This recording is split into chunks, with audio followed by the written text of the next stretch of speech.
Georgian Times-ის პირდაპირ ეთერში დღეს სამშაბათია, საღამოს 7 საათი და მე გაგაცნოთ ჯერ ჩვენი ინტერაქტივის კითხვას და ამ კითხვით თქვენ მიხვდებით რა თემაზე შეიძლება იყოს ჩვენი გადაცემა. კითხვა კი არის შემდეგნაირი, არის თუ არა რეალური საქართველოს ტერიტორიული მთლიანობის აღდგენა ბუნებრივია?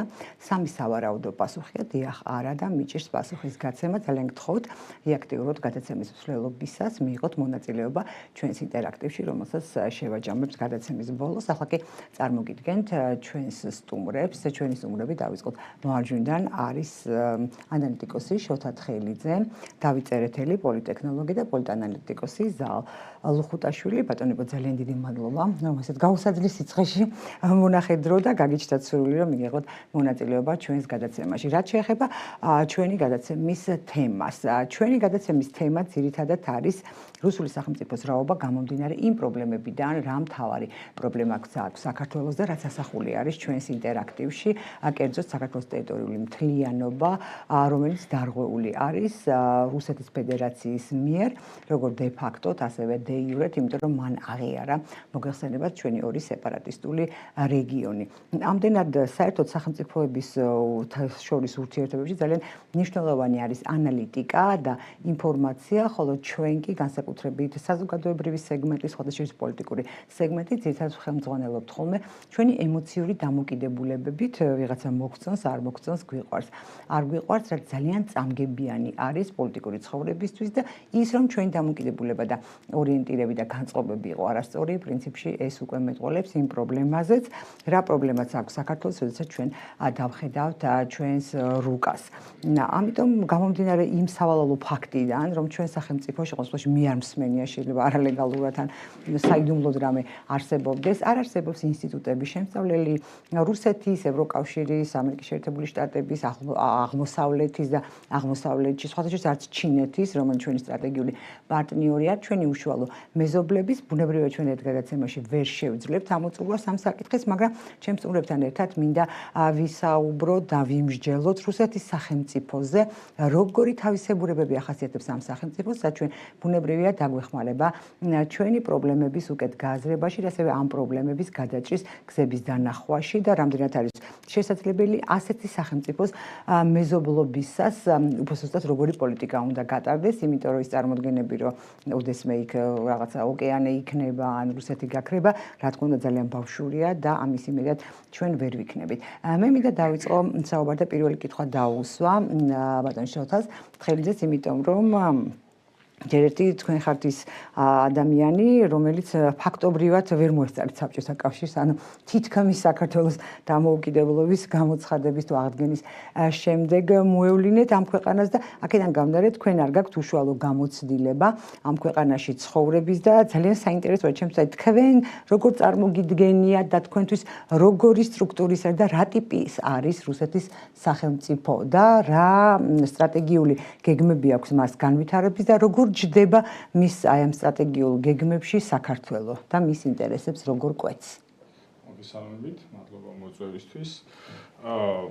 მე არ გავაიგივებ ამ ორ ქვეყანას, საბჭოთა კავშირს და რუსეთს ერთმანეთთან. ეს შინაარსობრივად მახასიათებლებით იდეოლოგიურად ეს ორი განსხვავებული მოცემულობა, უბრალოდ ერთი სანახევროდ ტერიტორიული ხასიათი ქონდა. დავაზუსტებ, რუსებთან არ ქონიათ ეთნიკურ რუსებთან და ეს არ მინდოდა ეთნიკურობა შემომეტანა, ანუ თანაცხოვრების გამოცდილება, დიახ კი ბატონო. ხო, ამიტომ ეს მინდა რომ კაფეოდ გავყოთ, რომ ანუ როდესაც ხდება რაღაცა რუსეთის საბჭოთა კავშირთან გაიგივება, ეს ერთ და იგივე რაღაც არ არის, იმიტომ რომ ვინც ასე ვთქვათ ისტორიას იცნობს და მით უმეტეს პოლიტეკონომიას, გლობალური ისტორიის, მიხვდება რომ საბჭოთა კავშირი ეს იყო რაღაც განცალკევებული, უნიკალური მოვლენა ზოგადად კაცობრიობის ისტორიაში, რომელიც პირველად შეეცადა, შეექმნა რაღაცა ხელოვნური პროექტი, იმ თვალსაზრისით რომ მოეხდინა სისტემური და ინსტიტუციონალიზებული ემანსიპაცია საკუთარი მოსახლეობის.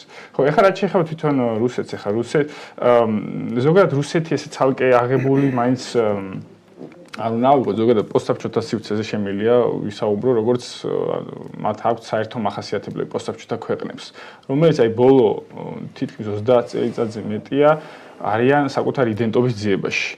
და თითქმის ყველა ქვეყანა მათ შორის რუსეთიც და მათ შორის შეიძლება ჩვენს მოვიაზრებოდეს რაღაცა თვითონ დავსახეთ ორიენტირები, მაგრამ რაღაცა გზადაგზა ვერ ვყალიბდებით. შეიძლება ეხა უფრო იკვეთება ეს კონტურები თუ რა შეიძლება გვიდოდეს. გამომდინარე იქიდან რომ ეს სურვილები არ დგებოდა აქ. ეს სურვილები ყოველთვის ამ ქვეყნების, პოსტსაბჭოთა ქვეყნების დგებოდა ამ ქვეყნებს გარეთ. რა უნდათ ამ ქვეყნებს.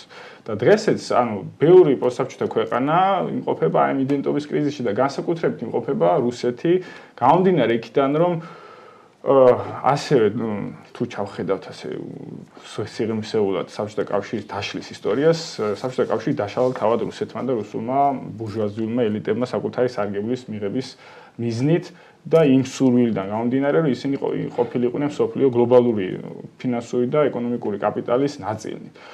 თუმცა ისტორიის მსვლელობა მაჩვენა, რომ რუსეთი არ მიიღეს გლობალურ კაპიტალის ასე ვთქვათ, პარტიაში დავარქვათ. თავდაცვის ეგრეთ წოდება კგბ-მ დაშალაო ეს ვერსიაც არის. ხა სხვადასხვა ფაქტორები იყო, მაგრამ ძირითადი და ასე ვთქვათ, გადამწყვეტი ფაქტორი ის იყო, რომ თავად ელიტამ დაშალა ეს პროექტი და არა რაღაც სახალხო მოძრაობებმა და რაღაც ავღანეთის ომმა დაშალა კიდე საბჭოთა კავშირის. სახალხო მოძრაობების ორამეში. ხო, ეს არის რაღაც მითოლოგია, რომელიც არის დასავლეთში შექმნილი, არამეცნიერული დასკვნებია. ხო, ამის დღეს რეალურად რუსეთი არის ორმაგ კრიზისში იმ გაგებით, რომ პირველი ის რაც უნდოდა მას პოსტსაბჭოთა პერიოდში, მან ეს ვერ მიიღო. ყოფილიყო დასავლეთის, გლობალური დასავლეთის წევრი. აღმოჩნდა, ხო, ასევე მას არ ქონდა ორიენტირი აღმოსავლეთით, მას არ ქონდა გეგმა, როგორ უნდა ეურთიერთა აღმოსავლურ ქვეყნებთან, აღმოსავლურ სივრცესთან, იდეოლოგიურად, ფილოსოფიურად, ეკონომიკურად. დღესაც არის ეს რაღაცა კონტურების და ორიენტირების შეცვლის მომენტი და დღესაც აი უკრაინის ომმა ეს იდენტობის კრიზისის კიდევ თვალსაჩინო გახადა იმ გაგებით, რომ რაღაცა ესეთი შთაბეჭდილება რჩება, რომ საერთოდ ხო ეხა დადგა ეს საკითხი, რომ რუსეთი არის ქვეყანა ცივილიზაცია, როგორც არის მაგალითად ჩინეთი. ჩინეთს ეს კონცეფცია უკვე აწლეულებია თუ მეტი არა აქვს, რომ ჩინეთი არის ქვეყანა ცივილიზაცია და მას არ აქვს არავიზე ორიენტირი, ის არის ცენტრი, მიზიდულობის ცენტრი. ჩინეთი საერთოდ სრულიად განსხვავებულია. ხო და დაახლოებით იგივე აი ბოლო რამდენიმე წელიწადია, რაც აი ამ დოკუმენტებში, სახელმწიფო დოკუმენტებში რუსეთის რაღაცა იქნება საგარეო საქმეთა სამინისტრო თუ რაღაც სახელმწიფო დოკუმენტებში გაჩნდა ეს ფრაზა, რომ რუსეთი არის სახელმწიფო ცივილიზაცია. თორე აქამდე ეს არ ყოფილა. ეს იძულებული გახადა ამ ომმა, იმიტომ რომ როგორც ვახსენე, დასავლეთმა ის გარიყა სამუდამოდ და ჯერ არ არსებობს რაღაცა აღმოსავლეთთან ურთიერთობის რაღაცა სისტემური კონტურები. კი ხდება ხა ეს ჩინეთთან პარტნიორობა და დაახლოებით რაღაც ამდენიმე წელიწად ჩვენ ვხილავთ მათ შორის მოკავშირეობას, ესეც გეოპოლიტიკური რეალობიდან გამომდინარე. თუმცა ხო, ეს იდენტობის ძიება შეიძლება გაგრძელდეს კიდევ რამდენიმე წელი. აქედან უყურეთ რატომ არის ეს მნიშვნელოვანი. რადგან ამ ქვეყანას და აი ამ იდენტობის ძიების პროცესში, ესე იგი თქვენი აზრით, ის არ უშვებდა ყოფილ საბჭოთა აქვთ და ცდილობდა ესეც მაგას გამოხატავს. ის რომ მას აქვს კონფლიქტები საკუთარ სამეზობლოსთან და არა მარტო სამეზობლოსთან, ესეც ამის გამოხატულება, ამ იდენტობის კრიზისის გამოხატულება. როგორ უნდა ეურთიერთოს მას სხვას რა მიმართებები ქონდეს სამეზობლოსთან, ეს არ არის ასე ვთქვათ დადგენილი და ეს არის რთული ჩვენთვისაც, ეს გამოწვევა, იმიტომ რომ თუ არ ვიცით აი ამ რაღაცა ერთი ცენტრი ავიღოთ, ხო, მოსკოვი აი რაღაც საერთაშორისო სისტემის ერთ-ერთი ცენტრი, რა სურს მას ჩვენ არ ვიცით, მაშინ რთულია ჩვენ რა კონფიგურაციაში უნდა შევიდეთ ურთიერთობაში. ესეც ჩვენთვის გამოწვევა, არა მარტო ჩვენთვის, სხვა მეზობელი ქვეყნებისთვის, იგივე სხვა კავკასიაში, ცენტრალურ-აზიაში და ევროპაშიც. ერთი არის თქვათ, აი ბატონ დავით, თქვენ დაგესმით კითხვა თუ შეიძლება. ერთი არის თქვათ, რა სურს რუსეთს არის და ძალიან მნიშვნელოვანი ალბათ ვიცოდეთ ჩვენ ის თუ რა ინტერესები ამოძრავებს რუსეთს, იმიტომ რომ ჩვენ დაგვეხმარება მასთან ურთიერთობის დაწყობაში, თუ დაალაგებაში და მეორე არის კიდევ ალბათ ჩვენ რა გვსურს რუსეთისგან. მოგესალმები კიდევ ერთხელ, მოგესალმები თქვენს მაყურებელს, მოგესალმები სტუმრებს. ძალიან საინტერესო კითხვაა, ნინო. მოდით ესე შევხედოთ ამ მოვლენებს. აი გარკვეულწილად ანატომია ესე წარმოვიდინოთ. არსებობდა საბჭოთა კავშირი, რომლის ასე ვთქვათ ერთ-ერთი მთავარი დამფუძნებელი და დუღაბი იყო რუსეთი. რეალურად მას მერე რაც ამერიკის შეერთებულმა შტატებმა და დასავლეთმა დაშალა ფაქტიურად საბჭოთა კავშირი, რუსეთმა თავი გამოაცხადა საბჭოთა კავშირის მემკვიდრედ. აქედან გამომდინარეობს სიტუაცია და პრეტენზია გამოთქვა, რომ ყოფილი საბჭოთა კავშირის ქვეყნები ეს არის მისი ასე ვთქვათ გავლენის სფერო და ის უნდა იყოს. შემდგომში რუსეთს მიცეს სერიოზულად საშუალება იგივე დასავლეთმა, რომ ის წამოდგარიყო ფეხზე და ჩართულიყო რეალურად მსოფლიო ეკონომიკის ფერხულში, ასე ვთქვათ, რაც რუსეთმა გააკეთა ისევ ის, რასაც მუდმივად აკეთებდა და არ გამოსდიოდა ეს კი. რანაირი ქვეყანაა ეს? მუდმივად ესე ქვეყანა არის ჭინთვებში, ბოდიში ვიხდი ამ სიტყვის გულისთვის, რომ გახდეს რაღაცა უზარმაზარი იმპერია ვარ მე და მე ვარ მსოფლიო მოთამაშე და მე ყველაფერი შემიძლია. რეალურად ეს ასე არ არის. 98 წელს დეფოლტი რომ მოხდა რუსეთში, მანამდე უფრო შორს არ წავალ. ვინც ამოაყენა ფეხს? ისევ იგივე დასავლეთმა. დღეს რასაც უყურებთ ჩვენ ახლა სიტუაციას, ფაქტიურად მიმდინარეობს რუსეთის ძარცვა ყველა მიმართულებით. და ამაში დამნაშავე არიან თვითონ. აი ხა ბოლო ინფორმაცია იყო, არ ვიცი იცით თუ არა, ეს სილა სიბირი 2 რო არის, რომელიც ჩინეთთან რომ გააკეთონ, ჩინეთმა ისეთი პირობები წამოუყენა, რომ უბრალოდ სასაცილოა მისმა. $50 მომეცი 1000 კუბომეტრი. ანუ რა ფასში საძლევ შენ მოსახლეობას, წამგები ამ ფასში, იმ ფასში მომეცი, მე წინამდე შემთხვევაში მე არ მაინტერესებს სილა სიბირი 2. გაზპრომი მათი. ჰორმუზის ჩაიკეტა, ჩაიკეტა ჰორმუზს, არანაირი პრობლემა არ არის. დამეწმუნეთ, იმიტომ რომ ზუსტად აი ჩვენ ამას ერთად ნახავთ რა. ჯერ თვითონ ამერიკელებმა განახლდა ფაქტურად საომარი მოქმედები, რაზეც გვისაუბრია ერთხელ და ვამბობდით ამას. ესე იგი, საბოლოო ჯამში 45-ის დაკეტვა ეს ბერკეტი, რომელიც დღეს ირანს უჭირავს, ხელში მოგწონს თუ არ მოგწონს, ეს ასეა. საბოლოო ჯამში სპარსეთის ყურის ქვეყნები ყველანი იპოვიან სხვა მიმართულების გზებს. იქ გასადენები გაკეთდება და სხვადასხვა მიმართულებები იქნება, რომელიც საბოლოო ჯამში გაიტანს ამ ყველაფერს ბაზარზე. გარდა ამისა, ვენესუელა დაიტვირთება რთულად. მე ისე თქვა მინდა, იცით, რუსეთი ეს ქვეყანა, რომელიც პოზიციონირებდა როგორც მსოფლიო მოთამაშე, ფაქტიურად აღმოჩნდა რეგიონალური სახელმწიფოს დონეზე. და ის ასეთაც აქამდეც მიიყვანენ მას საბოლოო ჯამში. აქ თავარია თქვენ ძალიან კარგად ბრძანეთ. აქ თავარია ის ჩვენ რა გვინდა. ჩვენ როგორ მოვახერხოთ ის, რომ ტერიტორიული მთლიანობა აღვადგინოთ. ჩვენი მოსარევი ძალა მას ყოველთვის დარჩება. ყოველთვის დარჩება, კი ბატონო, გეთახმებით, ოღონდ აქ არსებობს რეგიონული მოთამაშე იქნება თუ დიდი გეოპოლიტიკური აქ არსებობს ერთი ძალიან საინტერესო მომენტი. თუ გახსოვთ თქვენ კაია კალასის განცხადება, რომ ჩვენ რუსეთისგან მოვითხოვთ, რომ აბსოლუტურად ყველა ოკუპირებული ტერიტორიიდან, მათ შორის აფხაზეთიც ახსენ, რომ გაიყვანოს თავის ჯარები. და რა წონა კაია კალასის? ეს ხომ კაია კალასის განცხადება არ არის, ნინო. კაია კალასი არის ადამიანი, რომელმაც ეს უბრალოდ გააჟღერა. ეს აბსოლუტურად ხო, ეს აბსოლუტურად სხვა დონეზე არის ეს გაწყვეტილება მიღებული, ისევე როგორც ჩვენ ზადრე გვისაუბრია იმასთან დაკავშირებით, რომ უკრაინის ტერიტორიაზე გამოჩნდება ბოლოს ევროკავშირის ჯარები, ისინი იქნებიან იქ ევროპის ეგიდით. აგერ ერთად ნახავთ ამას. საბოლოო ჯამში რუსეთს მუნდა ეს არ უნდა რასაკვირველი არ უნდა. რუსეთის ოცნება არის რომ აღადგინოს ყოფილი საბჭოთა კავშირი. რა მიზეზით? ერთ-ერთი მიზეზით რომ ისე ძარცვას როგორც ძარცვავდა მანამდე. მაგრამ აქ ჩვენი მომენტი რა არის? ჩვენ ფოტოის დაებე დაგისვამთ კითხვას აი დავშეთ. აქ რო იყოს რუსეთის წარმომადგენლის, გეტყოდათ რომ ძარცვავდა კი, მაგრამ ის გარდა ამისა არჩენდა კიდეც და გაგვახსენებდა რომ თქვა საქართველოს, აი ესეთი კითხვა რო დაესვა თქვენთვის, რომ საქართველოს ყველაზე კარგად ცხოვრობდა, ერთ-ერთი ყველაზე კარგად ცხოვრობდა საბჭოთა კავშირის დროს და რატომ ჩვენ შეძლო მან ცხოვრების ასეთივე დონის შენარჩუნება, როდესაც მოიპოვა დამოუკიდებლობა, თუმცა ძარცვავდა. უპრობლემოდ უპასუხებდი, ახლა გეტყვით. რატომ ცხოვრობდა საქართველოს ესე კარგად? ცხოვრობდა მხოლოდ და რატომ ახლა ვერ ცხოვრობს? ცხოვრობდა, მაგასაც ვიტყვი. ცხოვრობდა ზუსტად იმ 30 წლიან პერიოდში, რასაც ერქვა სტალინის და ბერიას ეპოქა. მანამდე ჩვენ რო შევხედოთ საქართველოს მე-19 საუკუნეში რამდენობა იყო. მე-19 ჩვენ ხო საბჭოთა საბჭოთა კავშირის პერიოდში ზუსტად ის 30 წლიანი პერიოდი და მის შემდგომ ის 10 წელიწადი, რომელიც ბოდიში და თითქოს გაყვა ამ სიტუაციას. რატო ვერ ცხოვრობთ ახლა ისე კარგად? და ხო, საქართველოს ახლა მარაგდებოდა, საბჭოთა კავშირში იყო რამოდენიმე, ასე ვთქვათ, კატეგორია მომარაგების. საქართველოს მარაგდებოდა ისე როგორც მარაგდებოდა მოსკოვი, ლენინგრადი, მინსკი და კიევი. მთელი ქვეყანა, არა თბილისი, მთლიანად ქვეყანა. ეს აი მაგის გამოძახილი იყო ზუსტად. რატო ვერ ცხოვრობთ ახლა? ზოთა თქვით რომ ძარცვავდა შეიძლება ვიღაც არ დაგეკითხა. კი ბატონო, ოღონდ ხო მე შემიძლია მაგასაც ვიტყვი საბოლოოდ ჩვენ შეგვიძლია ვთქვათ ესეთი რამ რომ საქართველოს იმავე რუსეთის ძლევამოსილების შექმნაში მითოლოგიაა თუ არა რუსეთს თავის გავლენები ჰქონდა და ამაში უზარმაზარი დამსახურება მიუძღვის ქართველებს. რა თქმა უნდა, უზარმაზარი არა რუსული სახელმწიფო სტალინმა თანამედროვე შორს უფრო არ წავალი ბაგრატიონებში და პეტროპილოზე და ასე შემდეგ. რა გზადასტურებდნენ მთელი მათი ძლევამოსილება და დღევანდელი სიტუაციაც კი დღესაც რო პოზიციონირებენ და მეორე არმია ვარ და ისა ვარ და ის ატომური არაღი ვარ, ეს არის იმური ქართველის დამსახურება, რომელსაც მადლობა გადაუხადეს, ისე როგორც გადაუხადეს. ნუ ამაზე სხვა დროს ვიტყვი. ეხლა რაც შეეხება ძარცვას. ალბათ იმედია დამეთანხმებით ყველანი, რომ თუ რამის ძარცვა გინდა, აი რაღაცას რო ძარცვაო. ის უნდა იყოს სხვისი, საკუთარ თავს უარ გაძარცვა რა. ხო ბუნებრივია ეს სიტუაცია. ის მითოლოგია საქართველოში, რომ საქართველოს ეკონომიკა დაანგრია დასავლეთმა ეს არის ზღაპარი. ვერ დაანგრევ იმას, რაც შენ არ გეკუთვნის. საქართველოს ეკონომიკა იმ თავიდანვე იყო რუსეთის ხელში და დღესაც რუსეთის ხელშია. მოგწონს, არ მოგწონს, ეს არის სიმართლე. ნებისმიერ კომპანიას უამრავს 99 და 19 კომპანიას რო გაყვეთ, სხვის მათ შორის. საბოლოო ჯამში მიხვალთ იქამდე რომ ვიღაცა რუსია წილში აუცილებლად ან შეფიჩერეს ოფშორები თუ არა რა მნიშვნელობა აქვს რა. ანუ ეს იგი გამოვიდა რა, მაგრამ ბრალდება დასავლეთს ეს ყველაფერი, რომელიც საერთოდ არაფერ შუაში არ არის.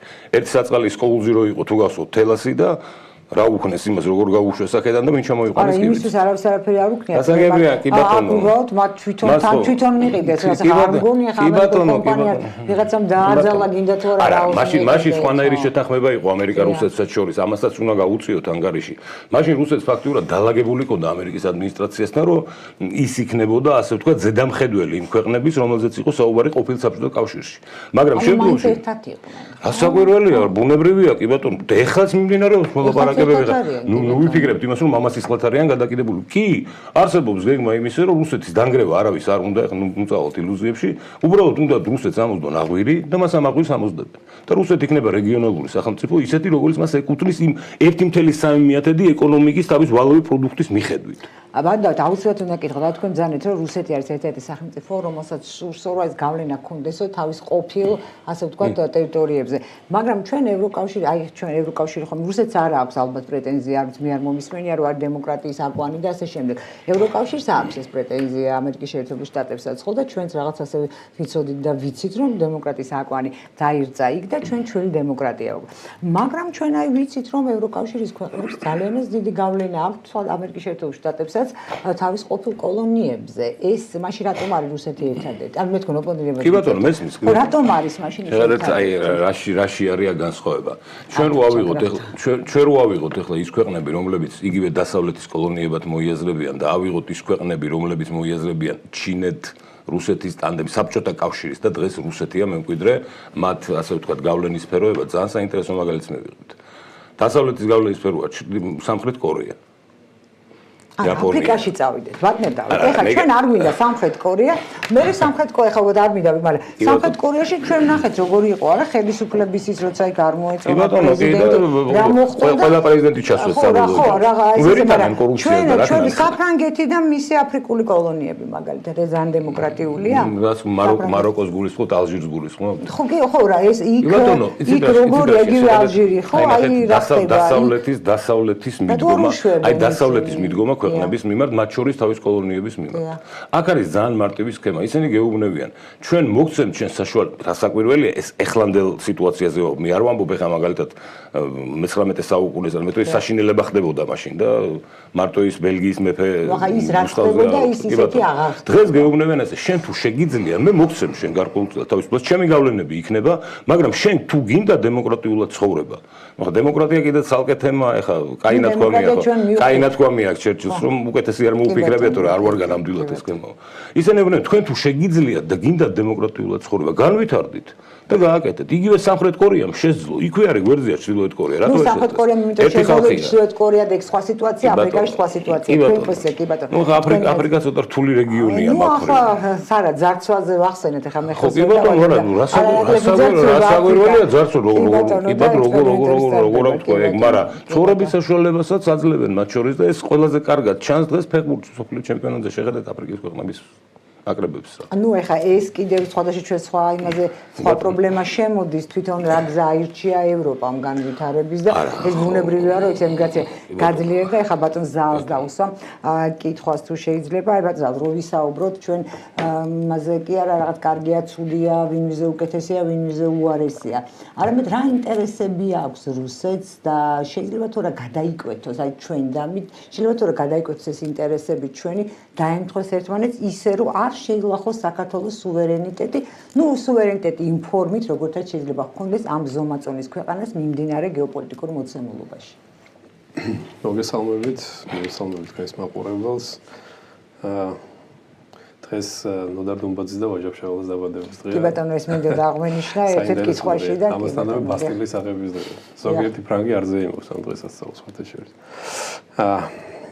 რაც შეეხება რუსეთს, მე უსმენდი ჩვენს ანალიტიკოსებს ძალიან საინტერესო შესავალი იყო რუსეთთან დაკავშირებით. რუსეთი არაერთმნიშვნელოვანი ქვეყანა, ანუ შესაფასებლად მე გეთანხმებით ისა შოთა თქვენი შეფასება რუსეთის და საბჭოთა კავშირის პოზიცირება არ შეიძლება ერთი და იგივე კონტექსტში ორი აბსოლუტურად სხვადასხვა ქვეყანა და შინაარსობრივი თვალსაზრისით მიუხედავად იმისა, რომ საბჭოთა კავშირი შეიქმნა რუსეთის ესე ვთქვათ თაოსნობით და რუსეთი იყო ესე ვთქვათ მთავარი ქვეყანა საბჭოთა კავშირში, ეს რუსეთის საბჭოთა კავშირის ჰიმნშიც კარგად ჩანს, ხო? მიუხედავად ამისა, ეს ორი სხვადასხვა ქვეყანა იყო. რაც შეეხება ალბათ უნიშნელოვანი ფაქტორი და ალბათ შესაფასებლად პირველ რიგში აქ უნიშნელოვანი ფაქტორია რუსეთის ფაქტორი და მეურიოდ სიტყვით მინდა აი მცირე ისტორიული წიაღლა გავაკეთო რუსეთ-საქართველოს ურთიერთობის, იმიტომ რომ ყველაფერი მაინც ისტორიიდან მოდის და ჩვენი ურთიერთობა ჯერ კიდევ ალბათ ათასწლეულების უკან იწყება პირველი რუსების გამოჩენა საქართველოში ტაო-კლარჯეთში პირველი ბატალიები და შემდეგ უკვე ამას მოყვება ესე ვთქვათ რაღაც პერიოდი ჩავარდნა ურთიერთობებში არჩენს, შემდეგ თამარის ეპოქა და ყველაზე საინტერესო არის რუსულ-ქართულ ურთიერთობებში ის ეპოქა, როცა მე ხშირად მithქვამს და მინდა აღნიშნო, რომ ჩვენს ესე ვთქვათ თანამედროვე პოლიტიკაში ხალხს არ აქცევენ ხოლმე ყურადღებას ხშირ შემთხვევაში და ერეკლე ასპინძაში თუ გახსოვთ ასპინძაში ებრძოდა ლეკებს კოხტაბელადთან თუ გახსოვთ რა უნდა ასპინძაში ლეკებს ეს იყო ჩვეულებრივი როგორც რუსული სიტყვა მინდა ვიხმარო პრახადნოი დვორ საქართველოზე მოკლაბარაკ კი მორიგე ჯერ გავიწყდეთ ეს არის მე-18 საუკუნე და საქართველოს მოსახლეობა 700,000-მდეა შემცირებული, პრაქტიკულად დემოგრაფიული განადგურების ზღვარზეა ქვეყანა. ერეკლე ლავირებს მაქსიმალურად იქეთ-აქეთ ყველგან, არ შეიძლება ერეკლეს როლის ესე ცალსახე შეფასება, როცა უყურებთ ხოლმე თანამედროვე რა ვიცი ჩვენს პოლიტიკოსების ნაწილს, რომელიც ხელაღებით ნეგატიურად აფასებს მის როლს. ესე ვთქვათ საქართველოს ისტორიაში ერეკლე იყო ნამდვილი მონარქი. მონარქი, რომელიც მოჭერნახულე და მოფიქრალე ამ ქვეყანაზე. დიდი ადამიანი იყო უდაოდ. ჯერ მისი გაპატიოსნებისას 70-ზე მეტი ნაიარევი იყო მის ტანზე, როცა ეხა როგორ შეიძლება ვიღაცა ჯვარწერა, ავიცი, 1000 ვიგინდა რა აფასებს დღეს ერეკლეს და იმისთვის რომ შეაფასო ესე ნეგატიურად ადამიანი რაღაცა ნახევარი მაინც უნდა გონდეს გაკეთებული იმ ადამიანს. პატარა კახს მაგით არაფერი არ მოაკლდება. აკამურჩევაძეს აქვს ნათქვამი, თუ არ ვცდები რომ მე როგორ შეიძლება შევაფასო ერეკლე აი ამდენი ნახვლების შემდეგ, როცა მე მარტო კუჭზე მაქვს ნაიარი. ხო, საინტერესო შეფასება.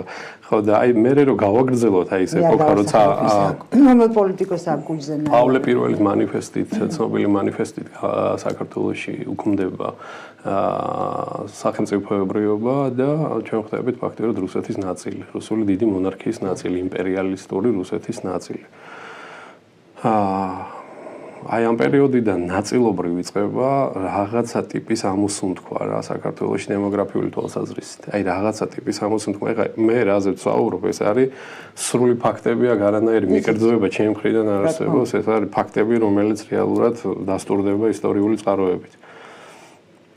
და შემდეგ უკვე როცა თუმცა იქ იყო ბატონზალ ის მომენტიც რომ რუსეთის ინტერესები დაემთხვა საქართველოს ინტერესებს იმ მხრივ რომ ჩვენ ფიზიკური გადარჩენა და სხვადასხვა თან რელიგიურად განსხვავებული იმპერიების შემადგენლობაში ერთი იმპერიის შემადგენლობაში მოექცა და თქვა დემოგრაფიული პრობლემა გადაწყვიტა მეტად დაიბრუნა და დაემთხვა და არა იმიტომ რომ მათ ჩვენ რუსეთს ჭირდებოდა პერიფერიაზე ძლიერი სახელმწიფო რუსეთს ჭირდებოდა ძლიერი საქართველო და პირველი ბატონმა დავით მაცხოვრო პირველ მსოფლიო ომში 22 რუსი ქართველი გენერალი იბრძოდა პირველი მსოფლიო ომის პერიოდში და როგორ იბრძოდა ეს კიდე ბოროდინოზე 12 იყო ჩვენ ძალიან კარგად ვიცით ხო მარტო პედრე ბაგრატიონი რა ღირს სხვას რო თავი გაანებო ხო, შემდეგი ეპოქა უკვე მოდის საბჭოთა კავშირის ეპოქა, ანუ მე იმ მცირე პერიოდზე არ მაქვს საუბარი ჩვენი დამოუკიდებლობის სამწლიან პერიოდზე, მე უკვე მოდის საბჭოთა კავშირის ეპოქა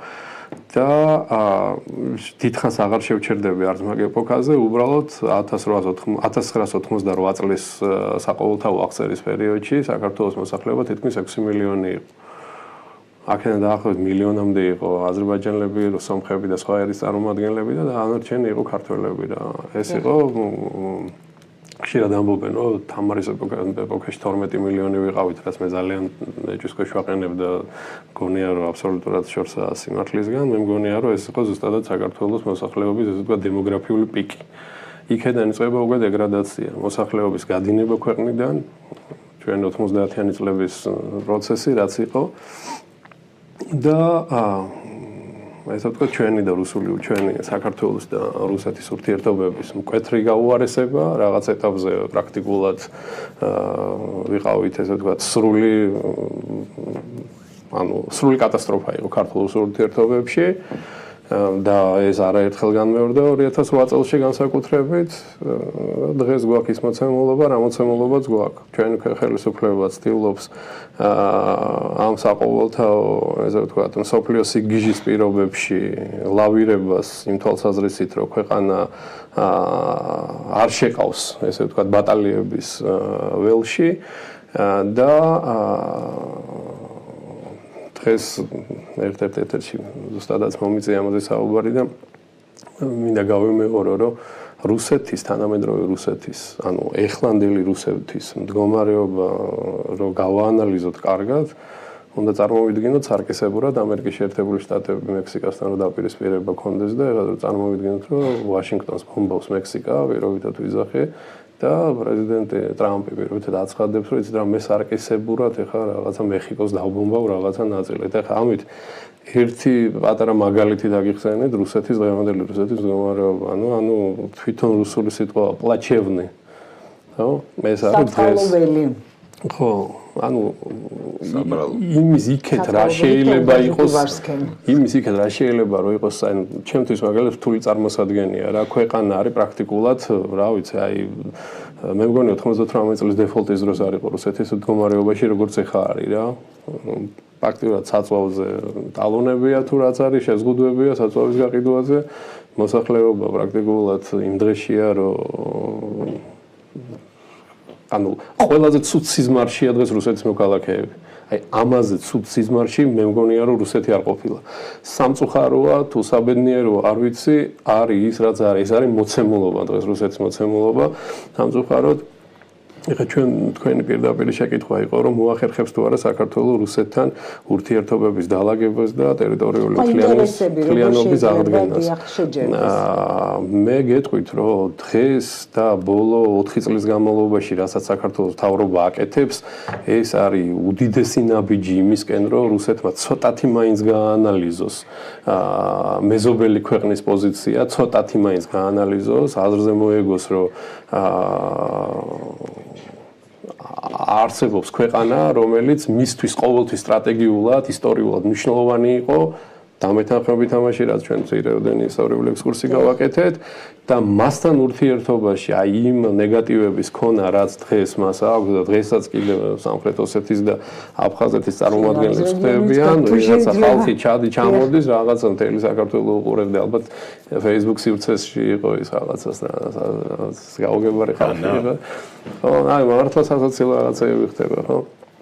ამ პირობებში შეიძლება ისე მოხდეს, რომ ხვალდაზე აი წარმოუდგენელი რაღაცეები მოხდეს, რომელზედაც ხმამაღლაც არ მინდა ლაპარაკი რა.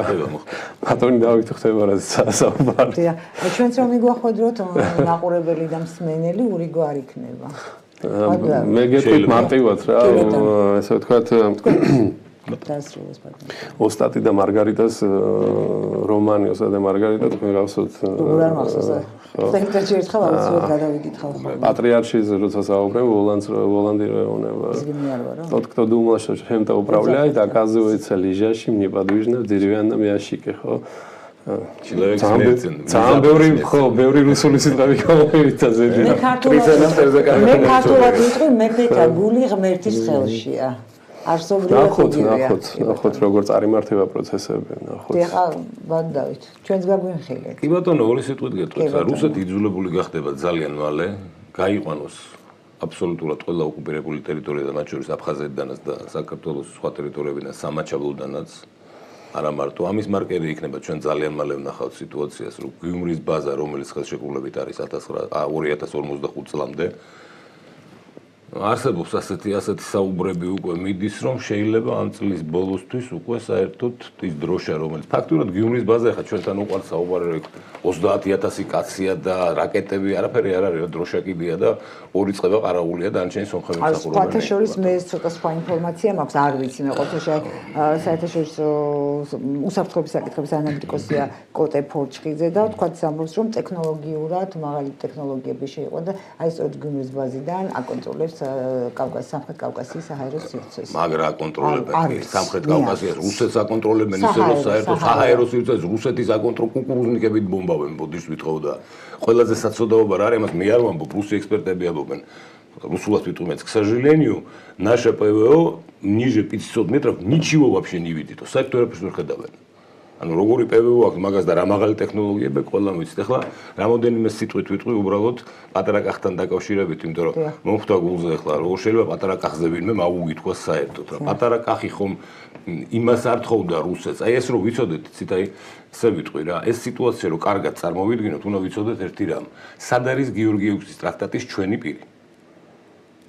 ჩვენ ანუ გვეუბნებიან აპრიორი რომ ეს ტრაქტატი არსებობს 1793 წელს იქიდან პატიოკიდან პატიოკინმა აქედან გარსევან ჭავჭავაძემ ხელი მოაწერეს და ჩვენი პირი ნახებოდა სიონში ეს ხო ყველასთვის ცნობილია. სად არის ეს პირი დღეს? მოსკოვში.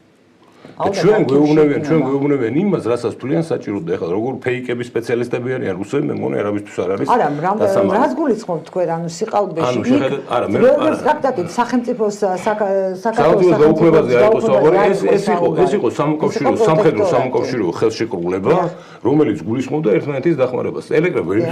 ერეკლეს დარი მეფე იმას ვერ იტყოდა რომ სახელმწიფო გამიუქმება, მაგრამ მოატყუეს ჩვეულებრივად. ამის არაჩვეულებრივი მარკერი არსებობს. ერეკლეს ჰქონდა უფლება მიცეს რომ დაებეჭდა ფული.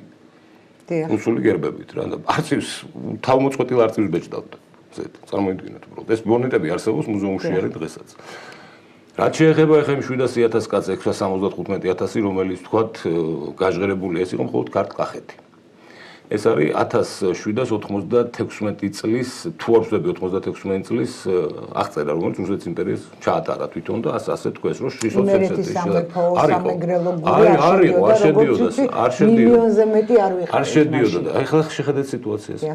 ძალიან მარტივი 1855 წელს როდესაც ჩაატარეს აღწერა მაშინ უკვე ქართველები აღმოჩნდნენ 1.600.000 უკაცრავად 50 წელიწადში მილიონი მატება რგავი ქართველები რანაირად როგორ შეიძლება ესეთი რაოდენობით ზღაპარია ეგეც.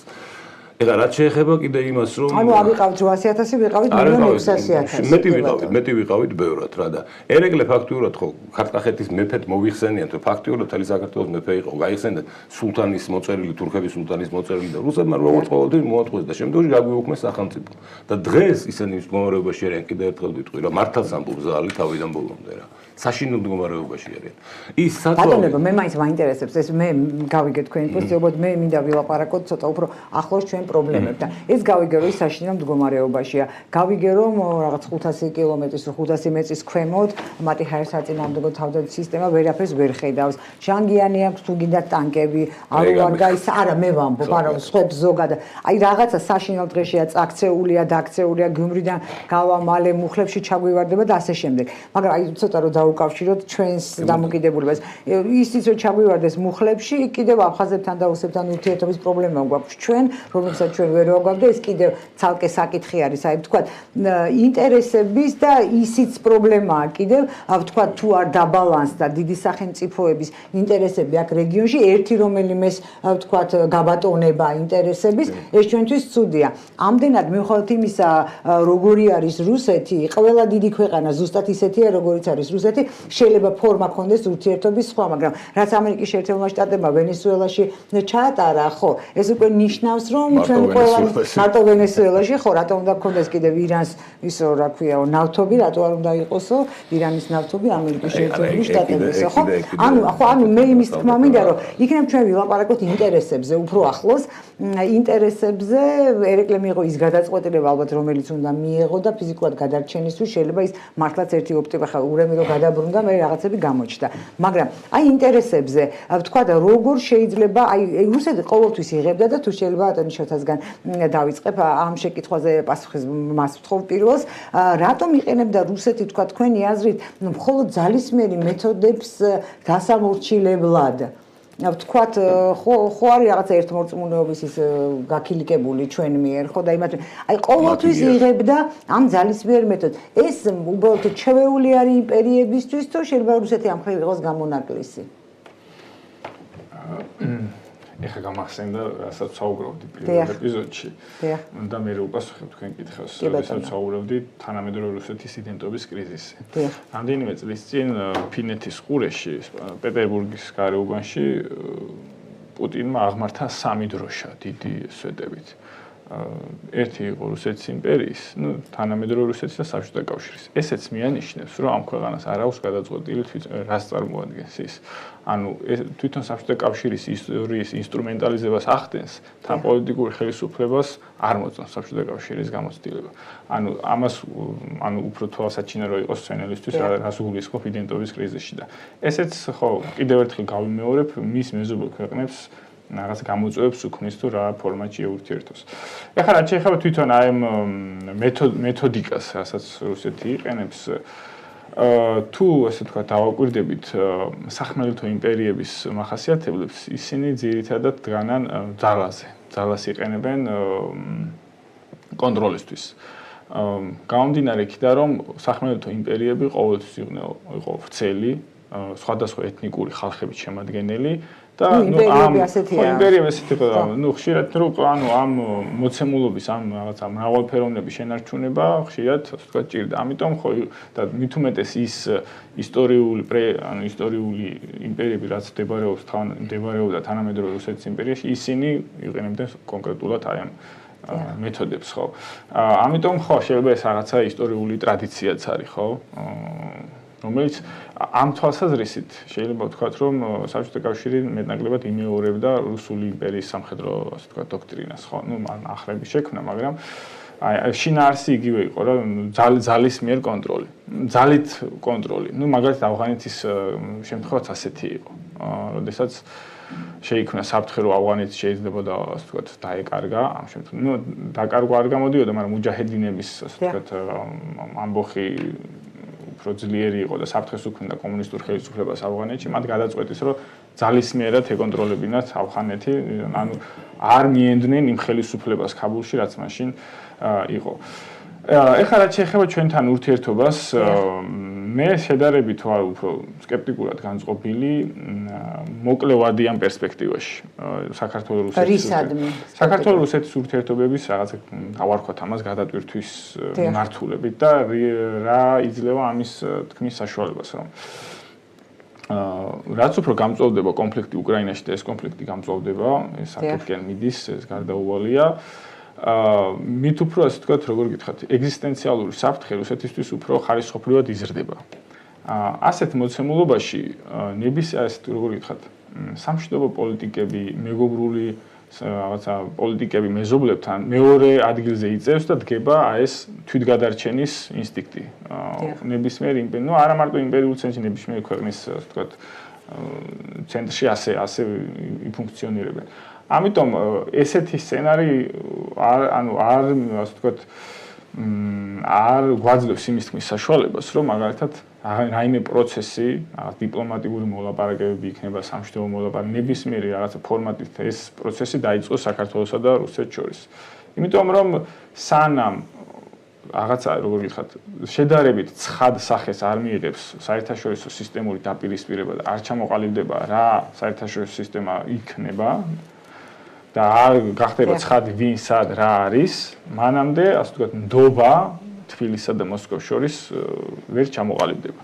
ანუ ჩვენ საქართველოს გარანტიებს ვერ მიცემს პრაქტიკულად ვერასოდეს, ვერასოდეს რა თუ ძალიან მოვიდომებთ კი რომ საქართველოსდან საფრთხე არ დაემუქრება რუსეთს.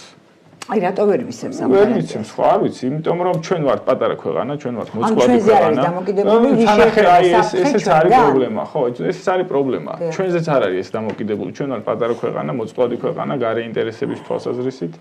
ხელისუფლებები კი შეიძლება რაღაცა დღეს არის რაღაცა ხანგრძლივადიანად, მაგრამ მომავალში აიქნება არავინ არ იცის.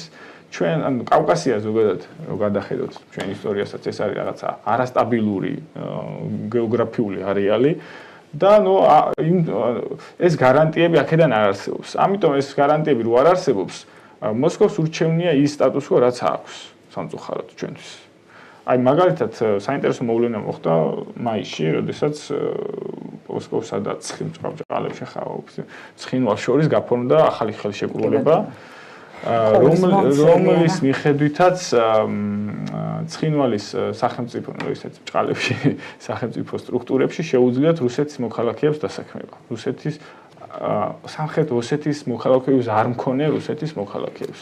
და დღეს ეს ვინც არის ხელმძღვანელი დროებითი მოვალეობის შემსრულებელი, მე მგონი პრეზიდენტობის გვარი დამავიწყდა. არის ხო, ესეც ეს დამავიწყდა. მარატ ხო, აი ესეც მიანიშნებს იმაზე, რომ კამბალოვი. ხო, ესეც აი იმაზე მიანიშნებს, რასაც მე ვამბობ, რომ რუსეთს ექნება მინიმუმ მოკლევადიან პერსპექტივაში არსებული სტატუს-კვოს შენარჩუნებაზე ორიენტირი. ანუ ეს გადაწყვეტილება დადგა მიიღეს იქნა გამომდინარე, რომ არსებული მმართველობა, ვინც იყო ეს პრეზიდენტი ალან გაგულოევი, ასე ვთქვათ, ვერ პასუხ, ანუ თუმცა გადაიყვანეს მრჩევლად პუტინის. ეს რაც იგზავნებოდა თანხები სამხრეთ ოსეთში, მოსკოვიდან ის თანხები იკარგებოდა. ამიტომ სულაც არ იკარგებოდა. ხო, ძალიან სარფიანათაც ბანდდებოდა ძალიან კონკრეტული ადამიანები. აქ იყო მაგალითად ეს როკის გვირაბზე არსებულ რაღაც პუნქტის განახლებაზე, რომელზეც გამოიყო თანხა და ეს რაღაცა სასაზღვრო პუნქტი არ აღდგა და პირველი სადაც მაგალითად ეს კამბალოვი ჩავიდა, მაგალითად ეს ადგილი იყო, ხო. ანუ ჯამში იმის თქმა მინდა რომ რაღაც მოკლევადიან პერსპექტივაში რაღაც ოპტიმიზმი ჯერჯერობით არ არსებობს. ეს ანუ რაღაცაზე საუბარი ჩვენ შორის შეიძლება დაიწყოს უკრაინის კონფლიქტი რა სახეს მიიღებს საბოლოოდ. სანამ ეს პროცესი იქნება. ანუ როგორი მდგომარეობით რა პოზიციით გამოვა ამ კონფლიქტიდან რუსეთი? ჩვენ ისიც ხო ესეც მაგასაც ვიპასუხებთ. არ დაგვაუწყდეს თვითონ რუსეთსა და სომხეთს შორის ურთიერთობაც, ხო? ეს ხოთა შორის მინდა ეს ცალკე მინდა ეს ძალიან მნიშვნელოვანია თვითონ სომხეთი და რუსეთი რაღაცა ისტორიულ რაღაცა პარტნიორ მოკავშირე ქვეყანასთანაც უფუჭდება საქმე კავკასიაში და ესეც ასე ვთქვათ გვაძლევს იმის საშუალებას რომ პოლიტიკა კავკასიის მიმართ იქნება შენარჩუნდება ხისტი. არ იქნება რაღაცა ისეთი დაყვავებითი, ხო, ანუ ჩვენთან არის ეს მოლოდინები, რომ შეიძლება რაღაცა გადაიაზრონ მოსკოვში და რაღაცა, მაგრამ ჯერჯერობით ეს პროცესი არ დაწყებულა. ხო, უკრაინის კონფლიქტი როგორ დასრულდება და რა შედეგები იქნება, ეს ძალიან რთული სათქმელია. იმ თვალსაზრისით, რომ სცენარები როგორ შეიძლება განვითარდეს უკრაინაში მოვლენები, საკმაოდ რთულია რომ დავსახოთ. გამომდინარე იქიდან, რომ შეიძლება ვთქვათ, რომ შეიძლება ძალები არ არის თლად თანაბარი, მაგრამ თანამედროვე ასიმეტრიული დაპირისპირება მცირე ძალას აძლევს საშუალებას, რომ ეს დაპირისპირების ბოლო გახადეს უფრო ბუნდოვანი. ანუ თუ მაგალითად ეხა ომის დასაწყისში მოსკოვში წარმოედგინათ, რომ ამა და ამ მიზნებს მიაღწევდნენ და რაღაცა კონკრეტული შედეგები დაიდებოდა, დღეს ყოველ წლის შემდგომ ეს მიზნები იცვლებოდა და უფრო ბუნდოვანი ხდებოდა. მაგალითად დღეს ნაკლებად ახსოვთ ის სამი ძირითადი მიზანი ამ SVO-ში, სპეციალურ სამხედრო ოპერაციის, რაც მაშინ დაიწყეს, ეს იყო დემილიტარიზაცია, მეორე იყო დენაციფიკაცია და დონბასის დაბრუნება, ხო? ამ ზედაპირულ ორზე თითქმის აღარავინ საუბრობს, ხო, ხა ორიენტირი არის დონბასის დაბრუნება. ხო, ესეც ამ ომის დასასრული მეტნაკლებად მაინც დამოკიდებული იქნება ევროპულ-ამერიკულ მხარეზე. რამდენად რა მასშტაბის, რა მოცულობის და რა დროის ნებელობა ექნება დასავლეთს, რომ იყოს ჩართული ამ კონფლიქტში. გასაგებია.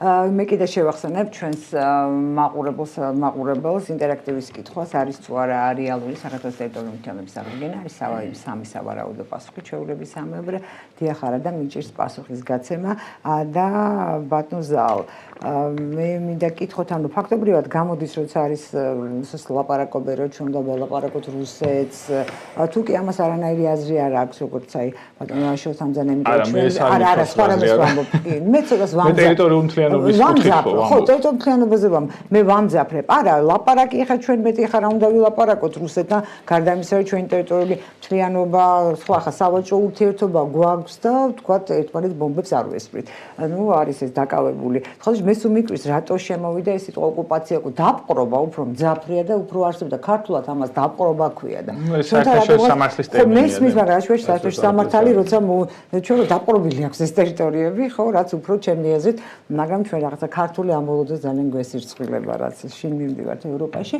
აყოს ხო შეიძლება მეჩვენება ასე შესაბამისად აი ბატონ ზაალ მაშინ ჩვენ არ გვაქვს საშუალება რაღაცა ვარიანტები მაინც გავთვალოთ აი რა შეიძლება შევთავაზოთ გინდა რუსეთი იქნება ეს გინდა თურქეთი იქნება ან ჩვენ ვიცოდეთ მაინც მონახაზი გავაკეთოთ ჩვენთვის როგორი სურათი არის ოპტიმალური ძალთა დიდი ქვეყნების ძალთა და ინტერესთა გადანაწილების ჩვენს რეგიონში და ჩვენ ერთი მაყურებლის ვამს კითხვაზე დავშეთ რუსეთი რო გავიდესო თურქეთმა რა შეიძლება მოიმოქმედესო მე დავამატებ ჩვენი მაყურებლის კითხვას, რომ 100 წლის შემდეგ პირველად სამხრეთ კავკასიაში გაჩნდა თურქული სამხედრო მანქანა. დაბრუნდა უფრო ზუსტად. სად გაჩნდა უკაცრავად? სამხრეთ კავკასიაში 100 წლის შემდეგ დაბრუნდა თურქული სამხედრო მანქანა. ხო, რა ვიცი, მოგონი რომ სულ იყო. არა, ასე აქტიურად არ იყო, ხა ის რომ თურქი სამხედროების აქტიურად იღებდნენ საომარ მოქმედებებში მონაწილეობას სამხრეთ კავკასიაში ბოლო 100 წელი იყო საბჭოთა კავშირის დროს. მე მგონია რომ თურქეთი ყოველთვის თამაშობდა ძალიან დიდ და მნიშვნელოვან როლს. არა, ერთია რომ თამაშობდა და მეორეა რომ წარმოდგენილი იყო სამხედრო მე ამას გულის ხო. ბოლო თუნდაც 30 წლის განმავლობაში თუნდაც საქართველოს რეალურ პოლიტიკურ ისტორიაშიც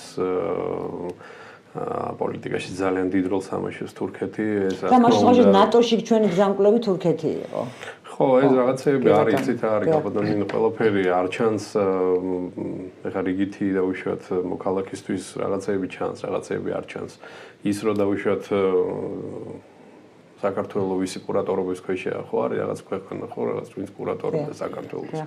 იქ არის თურქეთი, იქ არის რაღაც დიდი ინტერესებია მოკლედ რა, ეხა ესე ცალსახად ერთმნიშვნელოვნად რო იცით რა, არის ერთი ან რუსეთი დაინგრევა, ჩვენ აუყავდებით, ან თურქეთი დაინგრევა, ეგრე მარტივად საერთაშორისო გლობალური პოლიტიკა არ წყდება და არც მუშაობს ზოგადად. და შეიძლება მithქვამთ, რომ საერთაშორისო პოლიტიკა ზუსტად იგივე ტიპის მეცნიერება, როგორც ეხა ვიღაცისთვის შეიძლება აი ბიოლოგია, მათემატიკა, ასტრონომია ამ ტიპის მეცნიერებების რანგშია, ამას თავისი ინდივიდუალური მიდგომები აქვს, ამას თავისი ისტორიული წანამძღვრები აქვს და ესე თქვა და აკადემიური ცოდნა ჭირდება რომ გაანალიზოს ყველაფერი ხო და მეთანხმებით ხა რაც მინდა გითხრათ მეგობრებმა დაიწყეს საუბარი რუსეთ-უკრაინასთან დაკავშირებით და მე მინდა შემოგთავაზოთ ესეთი ხედვა რომ მეტნაკლებად კარგად გამოჩნდეს თვითონ უკრაინა რუსეთის დაპირისპირება არ ვიცი თქვენ ეთერში ყოფილა თუ არა მე მინდა რომ რუსეთი და უკრაინა ერთ გეოპოლიტიკურ სივრცეში წარმოგადგენინოთ რა ხო და ასე თქვა გავიაზროთ კარგად ვინ მართავს უკრაინას და ვინ მართავს რუსეთს მე არაერთხელ მithქვამს და გამომithქვია საფუძვლიანი ეჭვი რომ რუსეთში მართლობა არ არის რუსების ხელში გამომithქვამს ეს აზრი ამ აზრზე ვჩები დღესაც ხო ეხლა უკრაინაში ვინ მართავს უკრაინას ეს გასაგებია ხო ვინ მართავს რუსეთში პროცესებს ხო მოდით ახლა ცოტა კიდე სხვანაირად შემოვატრიალებთ უფრო გასაგები რო იყოს რა მოდი გვინდა ორივე ქვეყნის დაანგრევა და ესე ვთქვათ გაჩაჩანაკება ხო ყველაზე კაი სცენარი რა არის რომ იქაც დააყენო შენი ხალხი და გაუმო ეს ხალხი ერთმანეთში რა ვინ ზარალდება ეს რიგითი ადამიანები ზარალდება ხალხი უბრალო ხალხი ზარალდება ეკონომიკები ხა ინგრევა ეგრე ოდესის პორტი აქეთ დადგურდება რუსეთის ნავთობგადამამუშავებელი ქარხნები და სხვა სტრატეგიული ინფრასტრუქტურის თქვა ელემენტები ინგრევა ეკონომიკა ეს პრინციპში ხა მე როცა ვთქვი რომ რუსეთს ძალიან რთული სიტუაცია აქვს ხა შიგნით ეს ნიშნავს იმას, რომ მე კი არ ვამბობ, რომ მე რუსეთის დანგრევის მომხრე ვარ და რომელიმე სახელმწიფოს დანგრევის. ეს აბსოლუტური მოცემულობაა დღეის მონაცემებით, ისევე როგორც უკრაინა დღეს, ხო, ჩვენ კარგად ხედავთ უკრაინის მდგომარეობას, რა რთულ მდგომარეობაშია დღეს უკრაინა, ხო, კარგად ხედავთ ამას. ჯვარი წერია, ხვალდაზე კიდე შეიძლება უარეს საშინელება მოხდეს. არაფრისგან არავინ არ არის დაზღვეული, მით უმეტეს კუთხეში მიმწოდებული დათვი თუ რა ვიცი, რომელიც ხოველიც გინდა იმას შეადარეთ, რას მოიმოქმედებს, კაცშვილმა არ იცის ბოლომდე ეს რთულად საპროგნოზოა რა. მით უმეტეს რაზე აქვს მას დაშვება, რა დონეზე აქვს დაშვება, ეგ არის მნიშვნელოვანი რა. აი ამ თვალსაზრისით გავაანალიზოთ ეს ყველაფერი გარკვეულ უფრო კარგად ჩანს ეს მომენტი რა. მიხდით, აი ხშირად მეკითხებიან რომ ბიჭო როგორ ხა ხელა ურთიერთობები იყო საქართველოს და რუსეთს შორის, რატო ვერ ჯდებიან ქართველი და რუსი პოლიტიკოსები სალაპარაკოდ, როგორ კაცო რუსეთს არ ჭირდება ძლიერი საქართველოს მოკავშირე დღეს. ხალხო ვის ველაპარაკებით, ვის ვესაუბრებით, ჩვენ ვერ ხვდებით ვის ვესაუბრებით რუსეთში და ეგაა ყველაზე დიდი პრობლემა. ჩვენ გონია რომ რუსეთის რაღაცა პატრიოტებს ვესაუბრებით, იმ ხალხს რომელსაც რუსეთისთვის კარგი უნდათ. და ამ დროს ვესაუბრებით იმ ხალხს, რომელსაც არც რუსეთისთვის არ უნდა კარგი და არც საქართველოსთვის არ უნდა კარგი. ეგაა ყველაზე დიდი პრობლემა, გამიგე და აქ არის ყველაზე დიდი აცდენა. ხალხი ზის და ფიქრობს ის რა როგორ ვერ მოვახერხეთ, რა ეს ერთი ციცქნა სამხრეთ ოსეთი სამაჩაბლო რაში ჭირდება რუსეთს არ ჯობია რომ საქართველოსთან აგერ ამ ხელა ქვეყანასთან დაალაგდეს და ასე ვთქვათ მარშპირო ტრუბაზავეო ხო ასე მიდი და ჩვენებურად კავკასიაში აგერ ამ ხელა პლაცდარმი გიჩნდება ხო აი ეგ ამ თავარი ამოსავალი წერტილი რომ ჩვენ ვერ ხვდებით სად არის დაღლისთავი დამარხული და სად ხდება ძირითადად ასე ვთქვათ აი გარდამტეხი ადგილები სად არის რატო ვერ ხდება ეს კომუნიკაცია რატო არ ხდება უბრალოდ ამ კომუნიკაციის დამყარება რა ძალები უშლის ამას ხელს ვინ მართავს პროცესებს იქაც და იქაც მივხვდით რა ეს არა მე მივხვდი იმიტომ რომ რუსეთის მტერი თუ გააკეთებდა იმას რომ საქართველოსთან მას მტრული დამოუკიდებლობა ჰქონდა მიუხედავად იმისა როგორ დამოუკიდებლობა ჰქონდა საქართველოს იმიტომ საქართველოს არ ჰქონდა დამოუკიდებლობის გამოცდილება გასული საუკუნის 90-იან წლებში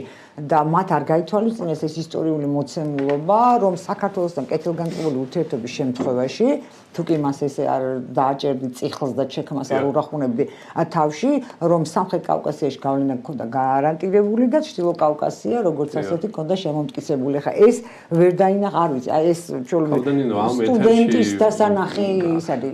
ამ ეთერში ჟურნალისტები ხშირად მithქვამს, რომ რატომ მიყვარს Georgian Times-ის ეთერი, იმიტომ რომ ჟურნალისტები იმდენად კარგად მომზადებულები ხართ, რომ გონია რომ ჟურნალისტი კი არ ვესაუბრები, პოლიტოლოგს ვესაუბრები რა. ანუ ეს როგორც კომპლიმენტად კი არა, უბრალოდ მოცემულობად ვიძახი, რომ ჩვენ არაერთი ეთერი გქონია და არაერთი ეთერი გქონია და ჩვენ ხშირად ვსაუბრობთ თქვენ საკითხებზე და ვგრძნობ რომ კარგად ანუ თქვენი მომზადებულობის ხარისხი ამ თემასთან დაკავშირებით ძალიან მაღალია და ამიტომაც იმეც ვიტოვებ რომ ჩემი ანუ ის პათოსი და ის ანუ ვექტორი საითაც მე წავიყვანე თქვენთვის გასაგებია და იმედი მაქვს რომ ჩვენი მაყურებლისთვისაც გასაგები იქნება და როცა საკითხი არის იმაზე როდის და როგორ დაალაგდება ქართულ-რუსული ურთიერთობები მე მგონია რომ აი რაც წინა ესე ვთქვათ შეკითხვაში რაც გითხარით რომელიღაცა წერტილი არის აი დროის რომელიღაცა ფიქსირებული წერტილი რომელსაც დავარქვათ ესე ვთქვათ მომენტი X-ი ეს მომენტი X-ი აუცილებლად დადგება. მე არა მარტო, ანუ მე ოპტიმისტურად კი არ ვაფასებ პროცესებს, რეალისტურად ვაფასებ. მე დარწმუნებული ვარ იმაში, რომ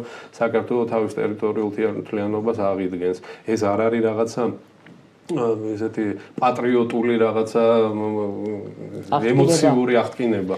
ეს არის ის მოცემულობა, რა მოცემულობაც აუცილებლად დადგება. ეს პროცესები ეხაც მიმდინარეობს ცნობისთვის გეუბნებით. ეს პროცესები ეხაც მიმდინარეობს. ეხლა კი არ დაიწყო გუშინ წინ და გუშინ. არამედ ეს პროცესები მიზან მიმართულად მუშაობს, პროცესები მიმდინარეობს და ძალიან მალე, აი ჩვენს თვალწინ თქვენ დაინახავთ ამას ძალიან კარგად და ჩვენი დღევანდელი გადაცემა შეიძლება გაგახსენდეთ აი 14 ივლისია ხო დღეს. თან ისეთი დღეა რომ თული ამის დაიწყება ვაჟასთან. ჩვენ ძალიან მალე ვნახავთ ამ პროცესებს, ყველა ერთად ვიზეიმებთ, გაგვიხარდება. დავარია რომ ეს მოხდეს აი იმ რაკურსში და იმ სწორი ესე ვთქვათ სულების ანუ იქ რაღაც ჩანართებია, რაღაც გზებია, რომლებიც ცოტა რთულად გასავლელია, მაგრამ დარწმუნებული ვარ რომ გავივლით რა. თავარი არის კიდე ერთი მომენტი რა რომ